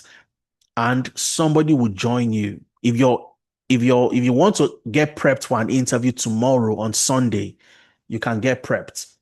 So if I want to get prepped, I book my interview on Monday, and I'm going to get somebody prep me on Sunday, the 26th. So it doesn't matter when you want to get prepped. You can always book a date for your interview. Somebody joins a call one-on-one and they prep you for that interview. This is how our candidates have been getting jobs. And if you want to get a job, say as a project manager or as a business analyst, who would you rather prepare you for that interview? ChatGPT, interviews by AI, or somebody who has done that job before? Somebody who works in that country. You want to get a job in Canada, you have somebody who's done the job in Canada helping prep you for that job. You want to get a job in the NHS, you have somebody who works in the NHS prepping you for the interviews. That's how you get opportunities. Okay, so we help you with that. I'll show you what your mentorship sessions look like. You have access to your recording. In case you miss any of the live classes, you can always go back, click on the recording, watch exactly what happened. You'd see where you have you can come in here, upload your CV. We work on that CV. We send it back to you. All right. We have something called a drop-in session. Now, what's the drop-in session about? This is where, and that's why I say that all the support that you need, we provide them. Let's take, for example, you missed a class on Saturday, and on Wednesday, you are watching the recording of that class. And there is something that you've seen that is a bit confusing for you. What do? You want to speak to a real human being. And this is part of the mistake that I made. And I had so many problems, so many issues. You heard what the other lady said that got a job after completing her internship. She said all the things she heard while she was going through an online program sounded like Spanish to her because they were theoretical. So what do? You have a problem, you want to speak to a professional, you book a drop-in session. So I come in here, I click on this link, and I can book a drop-in session any day of the week. On Monday, on Tuesday, on Wednesday, on Thursday, on Friday. From Monday to Friday, I can book a time, sit down with somebody, they look at the problem that I have, and they guide me on what to do. So I don't get into the next class confused because I've gotten all the support that I need. All right. And that's the beauty of what you stand to get. In May, for example, you can book drop-in sessions any day of the week from Monday to Friday. So while your live classes are on Saturdays, if you need support or you need help with solving a problem, you can still book a session any day of the week and somebody preps you for that session. That is simply amazing. All right. You also have job references. I've shown you what the job references look like. And we have something called on the job support.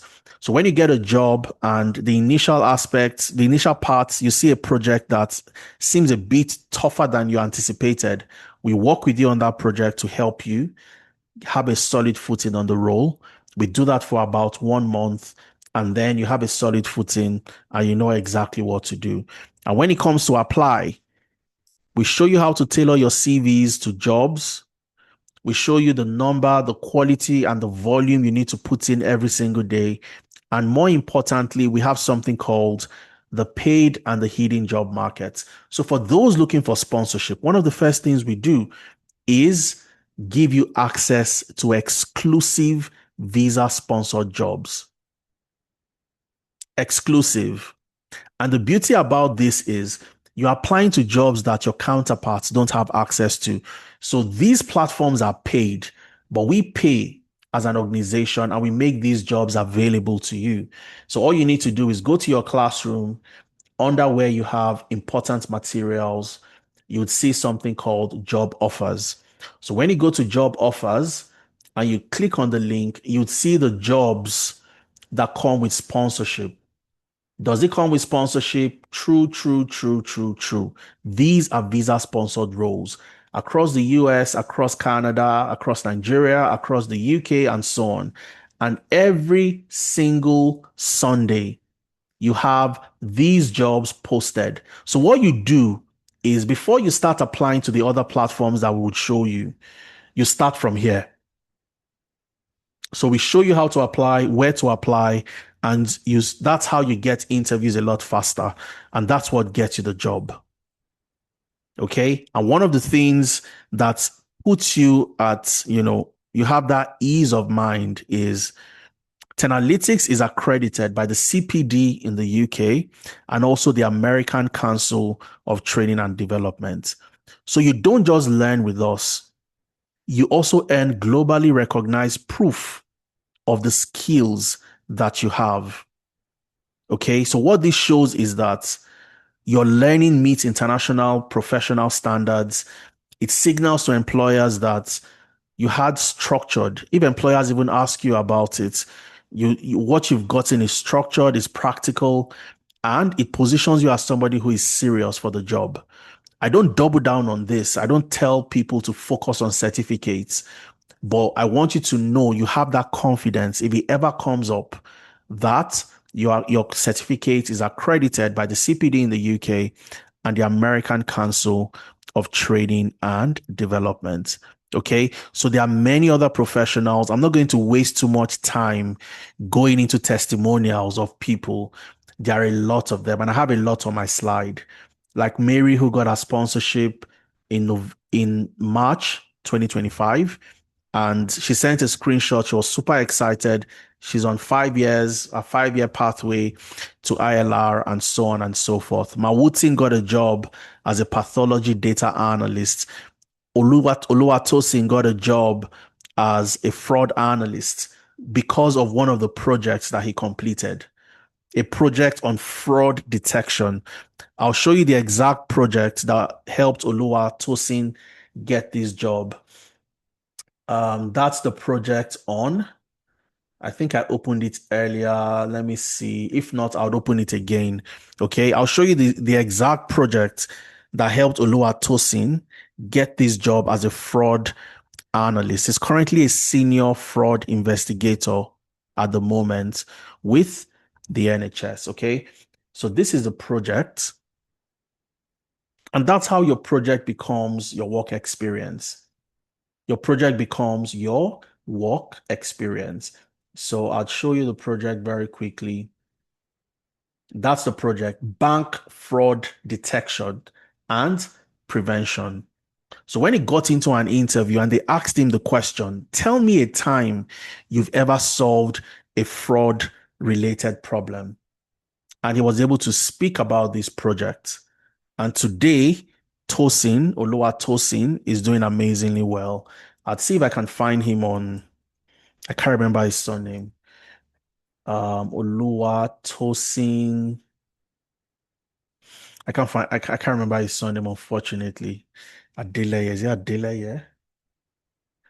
Maybe before the end of the session, I'd find it. Okay. I'll play his video because he spoke about, he spoke in his video and he mentioned his name, but I just know him as Tosin. And I'll show you his profile. Currently a senior fraud detection investigator with BNP Paribas after getting his first job as a fraud analyst. Okay. So these are amazing professionals. And this takes me to how do you start? How do you join our next cohort? For those of you that want to start, I've shown you exactly what you need to do from getting into the high demand career path, number one, learning the skills the right way by learning in a project based environment and building proof to showcase what you've done by building a portfolio, gain work experience. So when that organization wants to validate what you've done, they can go to that portfolio, see what you've done, and they can also request for a reference from a reputable organization to say, hey, tell us about what this person has done before and so on. And number four is your reference. Never forget, you get confirmed after you've gone through a background check. And that's where the referencing becomes very important. When you've done all of that, your employability skills is what we double down to help you achieve, from your CV to your LinkedIn to your interview prep, mentorship sessions, and so on and so forth. That's what gets you the job. Knowing where to apply, knowing how to apply. If you want to join our next cohort, starting on the 9th of April, 9th of May, about 2 weeks from now, I have an amazing offer for you. For those who want to get started, I have an amazing offer. But one thing I want to say before I get down to the offer is, for those of you in 2026 looking to land a job, looking to land sponsorship, you've listened, you are where you are at the moment. Staying where you are is a decision. You decide if you want to stay where you are or you want to break through and land a job. And I want you to reflect on that. Are you comfortable where you are? Do you want to land a job in another area? What exactly do you want to do? I can go on and on showing you amazing testimonials and exactly what has helped those people get the job. But if you want a change to happen, you have to make that change. Okay. So how do you join the cohorts starting on the 9th of April? We have an amazing discount available for anybody looking to join any of our programs starting on the 9th of May. The discount I have, rather than paying the full amount of $1,250, you get 20% off and you get to pay just $1,000. And the beauty about this is you can also make your payments in multiple installments. And I'll walk you through how you can do that. But this discount is not available for everyone. It's available for just 20 people who will be making payment from this call. Okay, just 20 people making payment from this call. So I'm going to walk you through how to get started. How do you pay if you're interested, and so on and so forth. So my colleagues would also share the link in the chat. But remember, the discount we have available, the scholarship is just for 20 people. And once we've gotten to 20, or we've gotten to Sunday midnight, whichever comes first, the discount is off the table. So how do I register? All you have to do is click on this link or click on the link my colleagues would share with you in the chat, and I'll show you exactly how you can go ahead to register. Okay, so I'll walk you through step by step. So you'd see exactly what you'd see when you start your own registration. All right. So I'll walk you through that very quickly.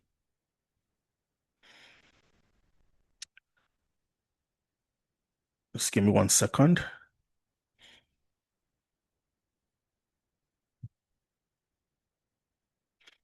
All right.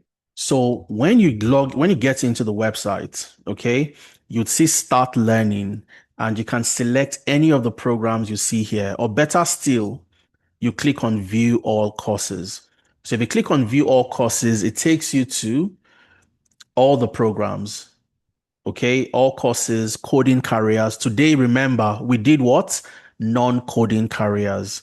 Okay, so for the person interested in data science, for example, you have the full stack data science. Go there and look for it. All right. For those interested in the non-coding, you have the GRC, governance, risk and compliance, data analytics, health tech analyst. This is the healthcare data analyst program. You have the healthcare project management program, healthcare business analyst. You have the business analyst. All the programs we discussed today, you find them here.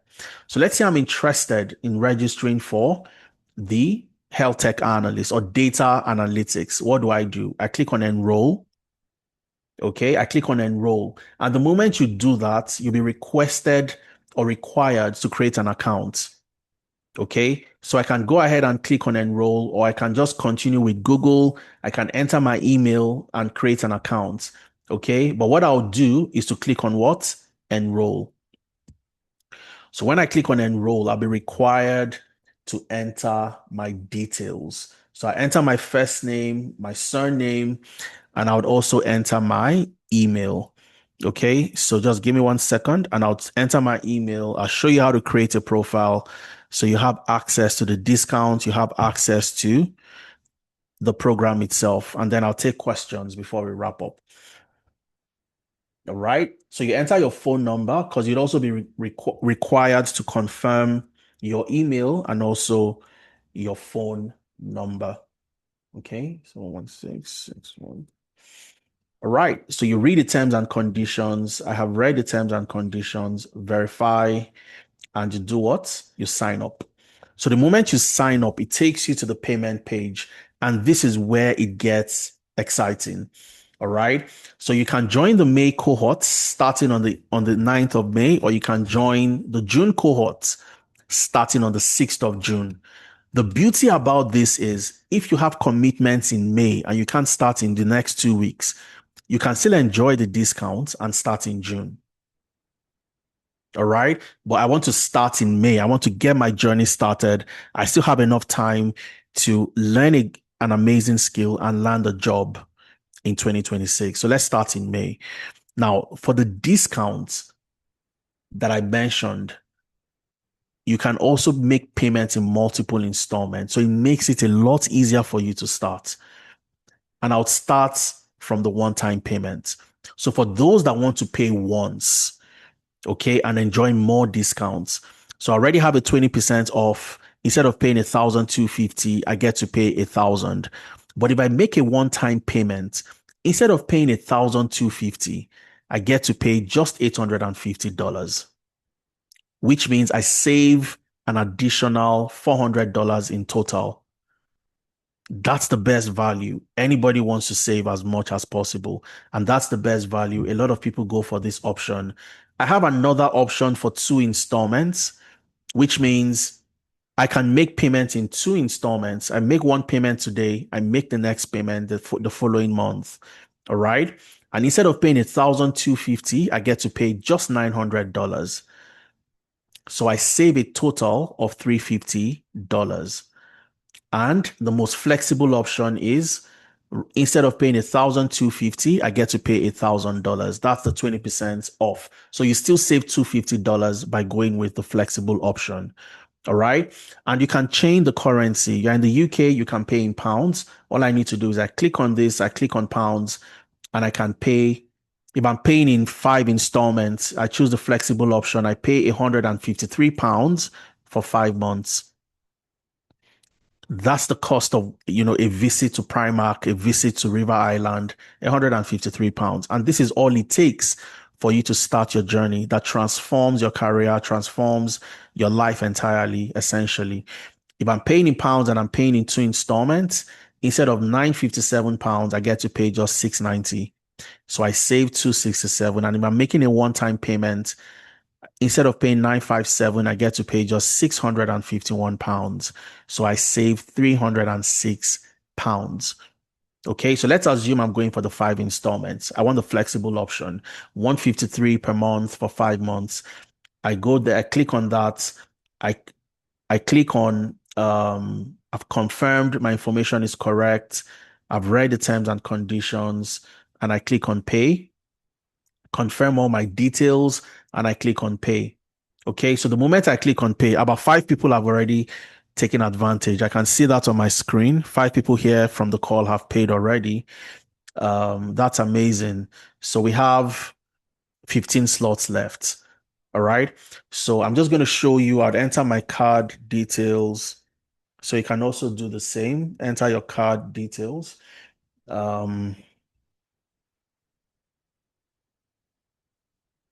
Okay. Enter my full name. And there's Suleiman.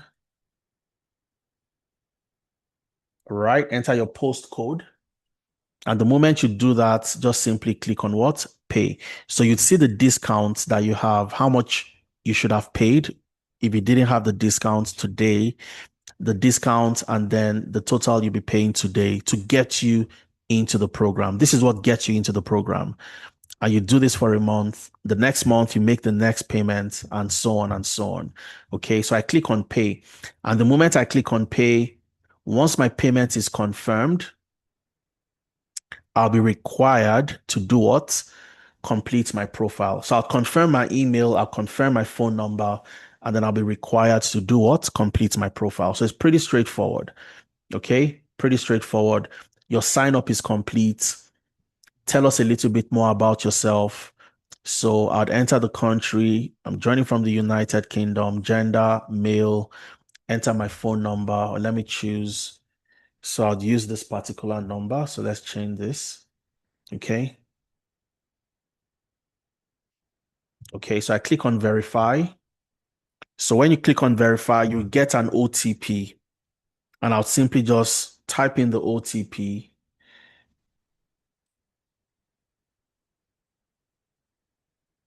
All right, so verify. I'll also verify my email.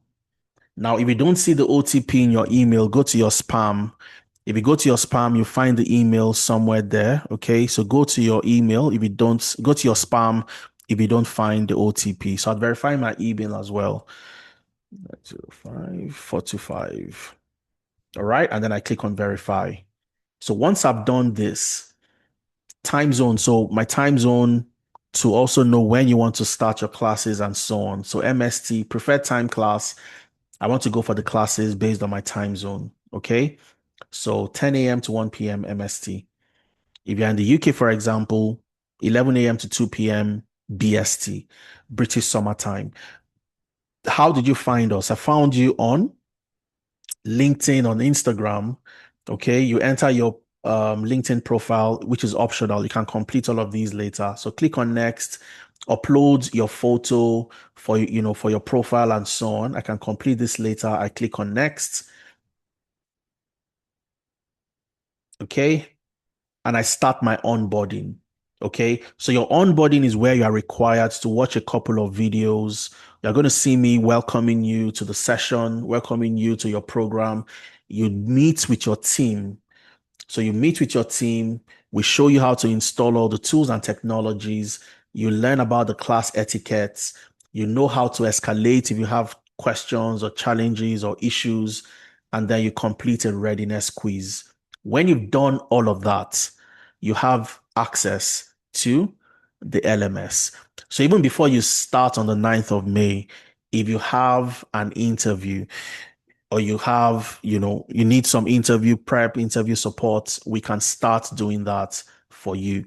So that's part of the advantage that you get by being a part of the first 20 people to register. Okay, so that's what it takes for you to start and for you to be a part of Tenalytics. Okay, and for the first 20 people, apart from the discounts that you get, you also get some guarantees. Number one guarantee is once you enroll, we have future updates on all our courses. For example, in 2024, we never used to have AI as one of the programs, as one of the modules within the programs. We updated that January 2025. For those of you that register, the first 20 people, any new updates, there's a new technology, there's a new feature, and we update, you get access at no additional cost. all right, which means you have lifetime access to the platform.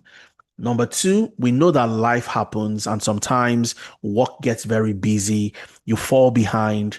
You'd have the opportunity to join another cohort. If you fall behind too much and you really can't catch up, you have the opportunity to join the next cohort at no additional cost to you. So let's say you start in May, and the moment you start your class, a new project is launched in your workplace and you don't have time. What do? We can move you to the next cohort for free at no additional cost to you. And the third guarantee we have for you is by the end of the 12th week, it's a guarantee that you would have nothing less than 3 industry-ready projects in your portfolio. As long as you follow the curriculum, if you don't have these projects, we refund you 100% of what you've paid to us by week 12. So by week 12, 3 months, you'd have at least 3 projects within your portfolio. And these are the guarantees we have for you. All right. So ensure that I think we have 7 registrations so far. 7 people have registered. So I have just 13 slots left. And this is where I'm going to take questions from the chat and I'll take questions from you. Okay, so if you have questions, drop it in the chat. If you have questions and you also want to speak, please feel free to raise your hand and I'll call you to unmute yourself. We'll do questions and answers for the next maybe 13 minutes, 15 minutes, depending, and before we call it a day. All right, so feel free to ask all the questions that you have. Okay, just give me 1 second before I start taking questions. Okay, so let's start taking questions. Let me see. Sam is saying, Adeza, many thanks for the enlightening session. It's a pleasure anytime, Sam. Thanks for joining us today. Have you registered? Are you one of the 7 people that have registered, Sam? Just let me know in the chat. Yanoloa is asking. Okay, that's Yanoloa from Tenalytics. Okay, Ruby is saying, from the webinar so far, I see that examples of people securing jobs are mostly those in the UK, US, or Canada. What are the chances of securing jobs if you live in, let's say, other parts of Europe? Oh, fantastic question. Are there possibilities? Absolutely. So again, let me see who asked. Ruby Mensa. That's a brilliant question. So because of time, I can't show all the testimonials, but let me look for people outside either the UK, the US, Canada, across Europe. That was what you asked. Let me highlight a couple for you. I think I have about 3 right here. So this is Christian. Christian got a job. He's in Nigeria. Okay, can you guess this flag? Let's do another very quick quiz in the chat. Can you guess this flag? The flag I just showed. Who can guess this flag? Okay, Olamikunle, you said Poland with a question mark. So are you asking or are you sure? Is that your final answer, Olamikunle? Final answer, Poland. You're absolutely correct. So this is William. His name is William Patrick Archibong. William Patrick Archibong has a background in construction from Nigeria. He did civil engineering as his bachelor's. He moved to Poland for his master's, where he studied construction and engineering. While he was doing his master's, he realized very quickly that the only way he can get a job in construction in Poland was to learn Polish. He wasn't ready to learn Polish at that time. So what did he do? He joined our data analytics program, January 2024, while he was doing his master's. So at the time he was wrapping up his master's, he had completed his data analytics program with us, and he was able to land a job last year, September 2025, as a strategy analyst with Marsh McLennan in Poland. I'll show you his LinkedIn profile as well. This is Chukwuebuka. Chukwuebuka is in Ireland. He joined our cybersecurity program. He got a job as a security operations analyst in July 2025. You have Vanessa is in France. Something interesting about Vanessa, and if you haven't filled the attendance form, this is the time where you want to do that, okay? Vanessa did not apply to this job. She joined our data science program, all right, in July last year, and by November, she landed a job as a data analyst with a company in France. She did not apply to the job. And I'll tell you what happened. Vanessa got this job by simply optimizing her LinkedIn profile. The moment she optimized her LinkedIn profile, and this is what we've seen happen. When you optimize your LinkedIn profile, organizations start to find you when they search for candidates like you on LinkedIn. So she started to get, emails in her LinkedIn, not emails, in-mails. That's what it's called in LinkedIn, inviting her for interviews. The first one she saw, she thought it was a scam. So she came to us to tell us, and we told her to go ahead and apply. Go ahead and go for the interview, rather. She went for the interview. We worked with her, prepared her for all the sessions and so on. And that was how she landed this job. Okay, so for the person that asked the question, this is France, this is Ireland, and this is Poland, all in Europe. All right, and there's so many more. So I'm going to show you our YouTube page where you can go look at all the testimonials, listen to all these amazing people, and see what they did, how they did it, the same way I've explained to you today, to land jobs across multiple regions. Okay, so some people have also asked, oh, Adeza, you've not shown me anybody that got a job in Canada. I don't know if I can get a job. This is Abednego. Abednego is a Ghanaian in Canada, Winnipeg. He joined our data analytics program last year, June 2025, landed a job as a quality improvement analyst with the Winnipeg Fire Paramedic Services. You have Amaka. Amaka joined HR Analytics. She got a job with Sask Energy as a HR data analyst. You have Toyin. Toyin was less than a year in Canada, Saskatchewan. She worked in the Nigerian Civil Aviation Authority as a planner, an administrative planner.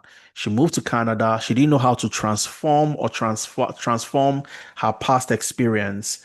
We helped her transform that into project management. She joined our Agile project management program February 2025. By September 2025, she landed a job as a project coordinator in Saskatchewan, Canada.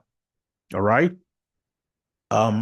We have 9 people registered, so I have 11 slots left. Okay. So before I wrap up the session, I would have at least maybe just when it's 5 slots left, then I wrap up our session for today. Okay. Adi is asking, I would like to speak with someone regarding career guidance before making my decision to join. Could you direct me? So, okay, I think Emanuela, if you can help out Adi, or you can help out maybe Emanuela or Oluwafumike. Sorry, I beg your pardon, Yano Olua. Now, Adi, it's fine for you to do that. But what I want to advise is what I've seen happen so many times. You get that meeting, you have all the questions answered, everything clarified, but the discount is gone. Okay. If that's something you don't mind, then that's totally fine. All right. But the discount slots are reserved for the first 20 people that are ready to register. Okay. So if you look in the chat, Adi Yanolua from Tenalytics just posted a link for you. You can book a session, speak to somebody, and they'll help you out. Okay. Let me see if we have more questions. Got it. Fantastic. Is it possible to change a course after payment? Absolutely. You can change a course either after registering or even after you started. Okay. Let me see if I can show you how to do that. Just give me 1 second and I'll see if I can show you how to make the switch. So when you register, say you've registered for any of the programs, you'd see something called switch or defer course when you go to your dashboard, switch/defer. So if you click on that, you can select if you want to defer or if you want to switch. Okay, so let's say you want to switch, you click on switch, continue. Okay, so what's the desired program? So I'm currently registered for Agile Project Management, and I want to switch to maybe health tech, or I want to switch to what? Data engineering or cybersecurity or any of the programs. I can click on that. Okay, you click on your target cohorts. What's your reason for switching? You enter that and you click on proceed. And one of the team members would help you arrange that. You can switch or defer 2 weeks into the program, but after 2 weeks, if you want, you can't switch anymore. You'd have to start from the beginning because once you've missed out 2 weeks of learning, it's difficult for you to catch up again. I hope that answers your question for the person that asked that question. Okay, I'm just going through the charts to see if I have more questions from you. I think, let me see. Emanuela, I think you can stop the recording so we don't have a video that is too long. Okay, so I can take as many questions as possible. And when we send the link for the video, we still have, it's easy for you to watch and not too long. Okay, I don't think I have more questions in the chat. I'm just checking through the chat to see if I have more questions. Okay, Ernestina says yes. Thank you. Yes, thank you. Okay.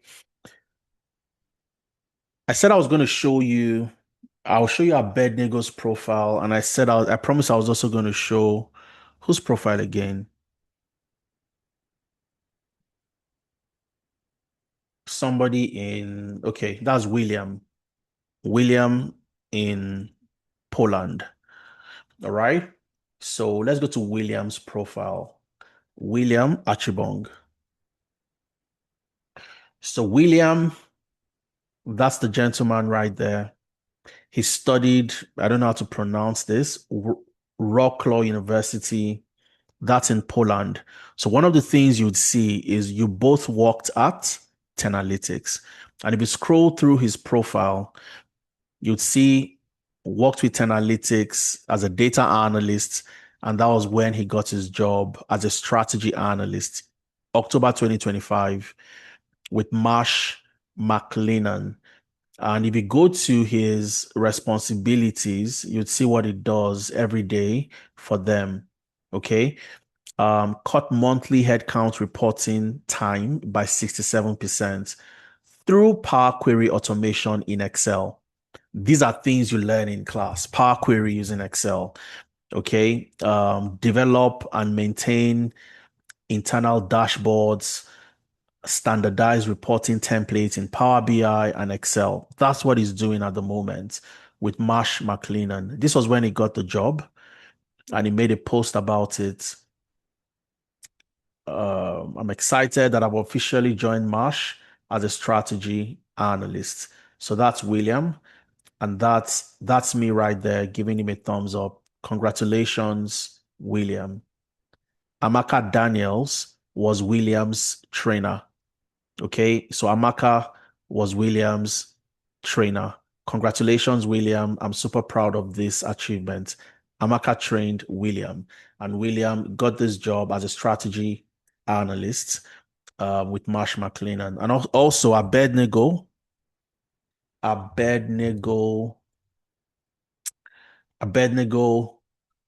is in Winnipeg, Ghana, and Abednego, business intelligence analyst with Tenalytics. Abednego met with me, and Abednego had so many questions. Oh, Adeza, I've done training before, but I just cannot get a job. I just cannot get an interview. And when I engaged Abednego, asking him questions to test his competence. Tell me about the time you've used Tableau to solve a business problem? What impact did he have? He couldn't answer any of those questions. And I told him that, Abednego, if you want to get a job, do you know what you need to do? You need to work in a project-based environment. He did that. And that was how he got this job as a quality improvement analyst with the city of Winnipeg. Okay, it's a full-time role and he's doing amazingly well for himself. That's Abednego right there. We invited Abednego to our, 50th anniversary last year, August 2025. So August this year, 2026, Tenalytics would turn 6. Okay. So that's Abednego and so many other professionals also in the US. All right. You have Pavel. Pavel was a teacher. He's a Cameroonian teacher in Cameroon. He moved to the US. Today, he's a healthcare data reporting analyst with the Arizona Community Physicians. From a teacher to a healthcare data analyst. All right. And Pavel is in the US. So that's Pavel. Pavel Ngabi. So if we go to Pavel's profile, one of the things you'd also see is what? Tenalytics as experience. These are the things that positions you to land the job. Okay. Healthcare data and reporting analyst. That's the job Pavel currently does. He got the job last year in March 2025. He also recorded a video speaking about his experience. Okay. So it's good. You listen to Pavel when you get the slide and you get to learn about Pavel's journey. All right. You have somebody like Bukola. Bukola was in HR back in Nigeria. She moved to the US as well. She landed her first job as a HRIS analyst, and she got a second job as a senior HR business analyst last year, July 2025. You have Emmanuel. Emmanuel had a background in accounting. So he joined our financial analytics program in December 2024. By October last year, he had landed a job as a senior operations consultant with Bank of America in the US. All right. So these are amazing professionals. And I'll show you how to get access to more videos for those of you that want to watch more videos. Okay. So all you need to do, go to YouTube, search for Tenalytics on YouTube. All right. So go to YouTube, search for Tenalytics. And when you do that, click on the logo. It takes you to Tenalytics. Subscribe so you're one of the first people to see all the amazing stuff that we post. You also get access to videos from the last 5 years. What you want to do is to go to Alumni Job Success Stories. And when you get there, what do? Immerse yourself listening to amazing professionals, Ayomiku, Etim, Ayobami, a 60-year-old who transitioned as a business analyst to a business analyst. He used to work with the civil service in the UK. Today, he works with the Home Office. Transitioned at the age of 60. Okay. So I have 10 people registered. I have 10 slots left. Okay. I have 10 slots left. So the 10 slots I have available, can you go over the payment plans again? Okay, so the 20 slots I have available for those of you, the first 20 people that'll be registering, you'd also get the opportunity to have a one-on-one call.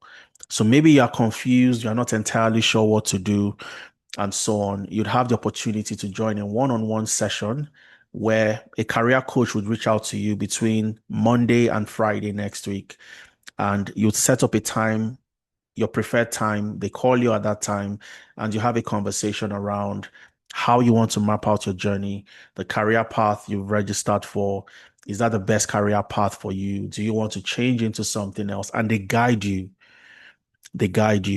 All right. So that's what you want to do. For those of you that'll be taking advantage of the discounts, I'll walk you through the payments one more time. That's Fola. Okay, so what you want to do is when you click on the link, any of the links my colleagues have shared, okay, it takes you to the enrollment center. All right, and I'll show you what that looks like.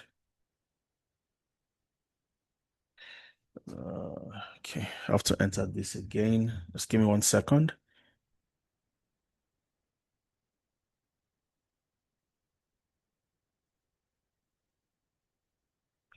Okay, so it brings you here.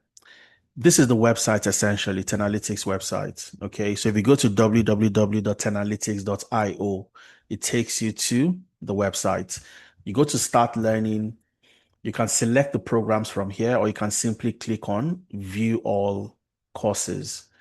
So you'd see all the programs you want to register for. Select any of the programs you are interested in.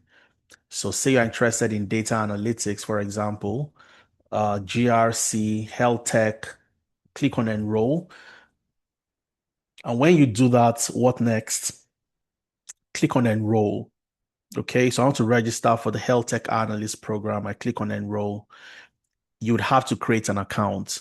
Okay, so I'm going to create an account very quickly. Now, the account enables you gain access to the discount. It also enables you gain access to the dashboard immediately you complete your payment. Okay, so I'm just going to show you how this plays out and show you the payment plans one more time. And I think I'll take one more question afterwards, and then we call it a day. So once you paste that right there, you enter your phone number. Okay, I've read the terms and conditions and then sign up. So when you sign up, you create a new account, and this takes you to the payment plans. So you have the first payment plan, which is if you pay one time, it's a one-time payment. Instead of $1,250, you get to pay just $850 if you're making a one-time payment. So you're saving 32%, which is $400 in total. Amazing. If you're making 2 installments, you pay $900 twice. You pay, I beg your pardon, you pay $450 once to start, and you pay the second $450 the subsequent month. So in total, you're paying just $900, which means you save $350. And then you have the most flexible option, which is 5 installments. So you want to break your payments into 5 monthly payments. So this means I'll pay $200 to start my journey, start the program, and then I'll spread the other payments over the next 4 months. So 5 months in total, I pay $1,000 instead of $1,250. So I get to save $250. All right. So these are the 3 payment options, and you can always change the currencies. If you want to pay in pounds, you want to pay in euros, you want to pay in Canadian dollars, all you have to do is select your preferred currency. I hope that answers your question, Fola.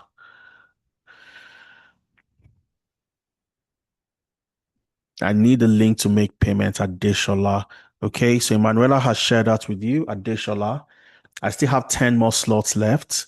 Nobody has taken advantage of the 10 slots left. You want to take advantage of that. You'd have a one-on-one call with a career coach, and we help you map your journey. All right. We help you map your journey, and you know exactly where to get started.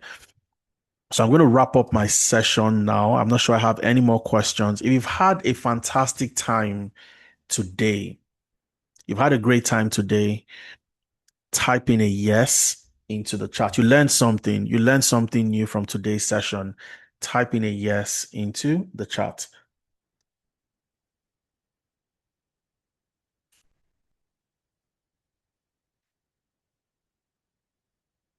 The CV review and interview prep. How easy is it to book a session? Your CV review and interview prep is not, you don't book a session. You send your CV to us. We do it for you. The first one, we optimize your CV. We give you an industry standard CV, and then we show you how to tailor your CVs going forward. Because when you apply subsequently, you want to know how to tailor your CV to the job application, tailor the requirements, tailor your CV to the requirements of the job. So the first one we do for you is the standard optimized CV. But we don't advise people to take one CV and apply to multiple jobs. You take one CV and apply to a job based on the requirements of that job. All right. That's for Nengi. That's how the CV review works. Okay. So we do the first one for you, and then we show you how to tailor your CV subsequently. So you know exactly what to do. Your interview prep. How easy is it? It's as easy as going to your dashboard. So let's say you are registered today. If you are registered today, you have an interview tomorrow. You can book an interview prep and somebody would prepare you. Okay. So let's say you've registered. Just give me 1 second. I'll show you that. I'll show you exactly what to do. Okay. So how easy is it? So let's say you've registered. All you need to do is go to your dashboard. Okay. You click on your dashboard, go to your dashboard. So it will say, welcome back, Nengi. All right. Because that's Nengi who has registered. Welcome back, Nengi. And all you have to do is scroll to where you have interview prep. Click on schedule mock interview, fill all the details, upload your CV, book a session. So all you need to do is upload, select the target date. When will your interview hold? Book a session and somebody will join a call. You don't need to call anybody. You don't need to message anybody. You don't need to reach out to anyone. Just book it on the platform, and the dates you've selected and the time you've selected, somebody will join a call and prep you for that interview. Okay. And that's how the interview prep works. It's as easy and it's as simple as that. I hope that answers your question, Nengi. Bisiriyu.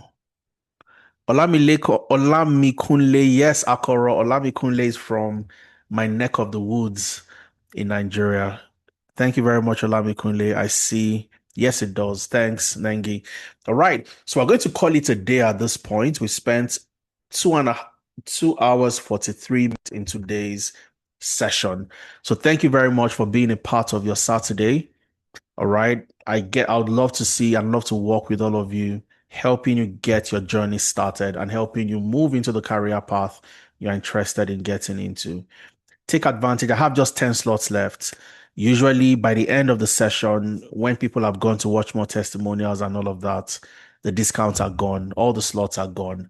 Okay, so take advantage. Make sure you don't miss out on the remaining 10 slots. And I'd love to work with you to help you get into that career path you want to get into, land that sponsorship in 2026.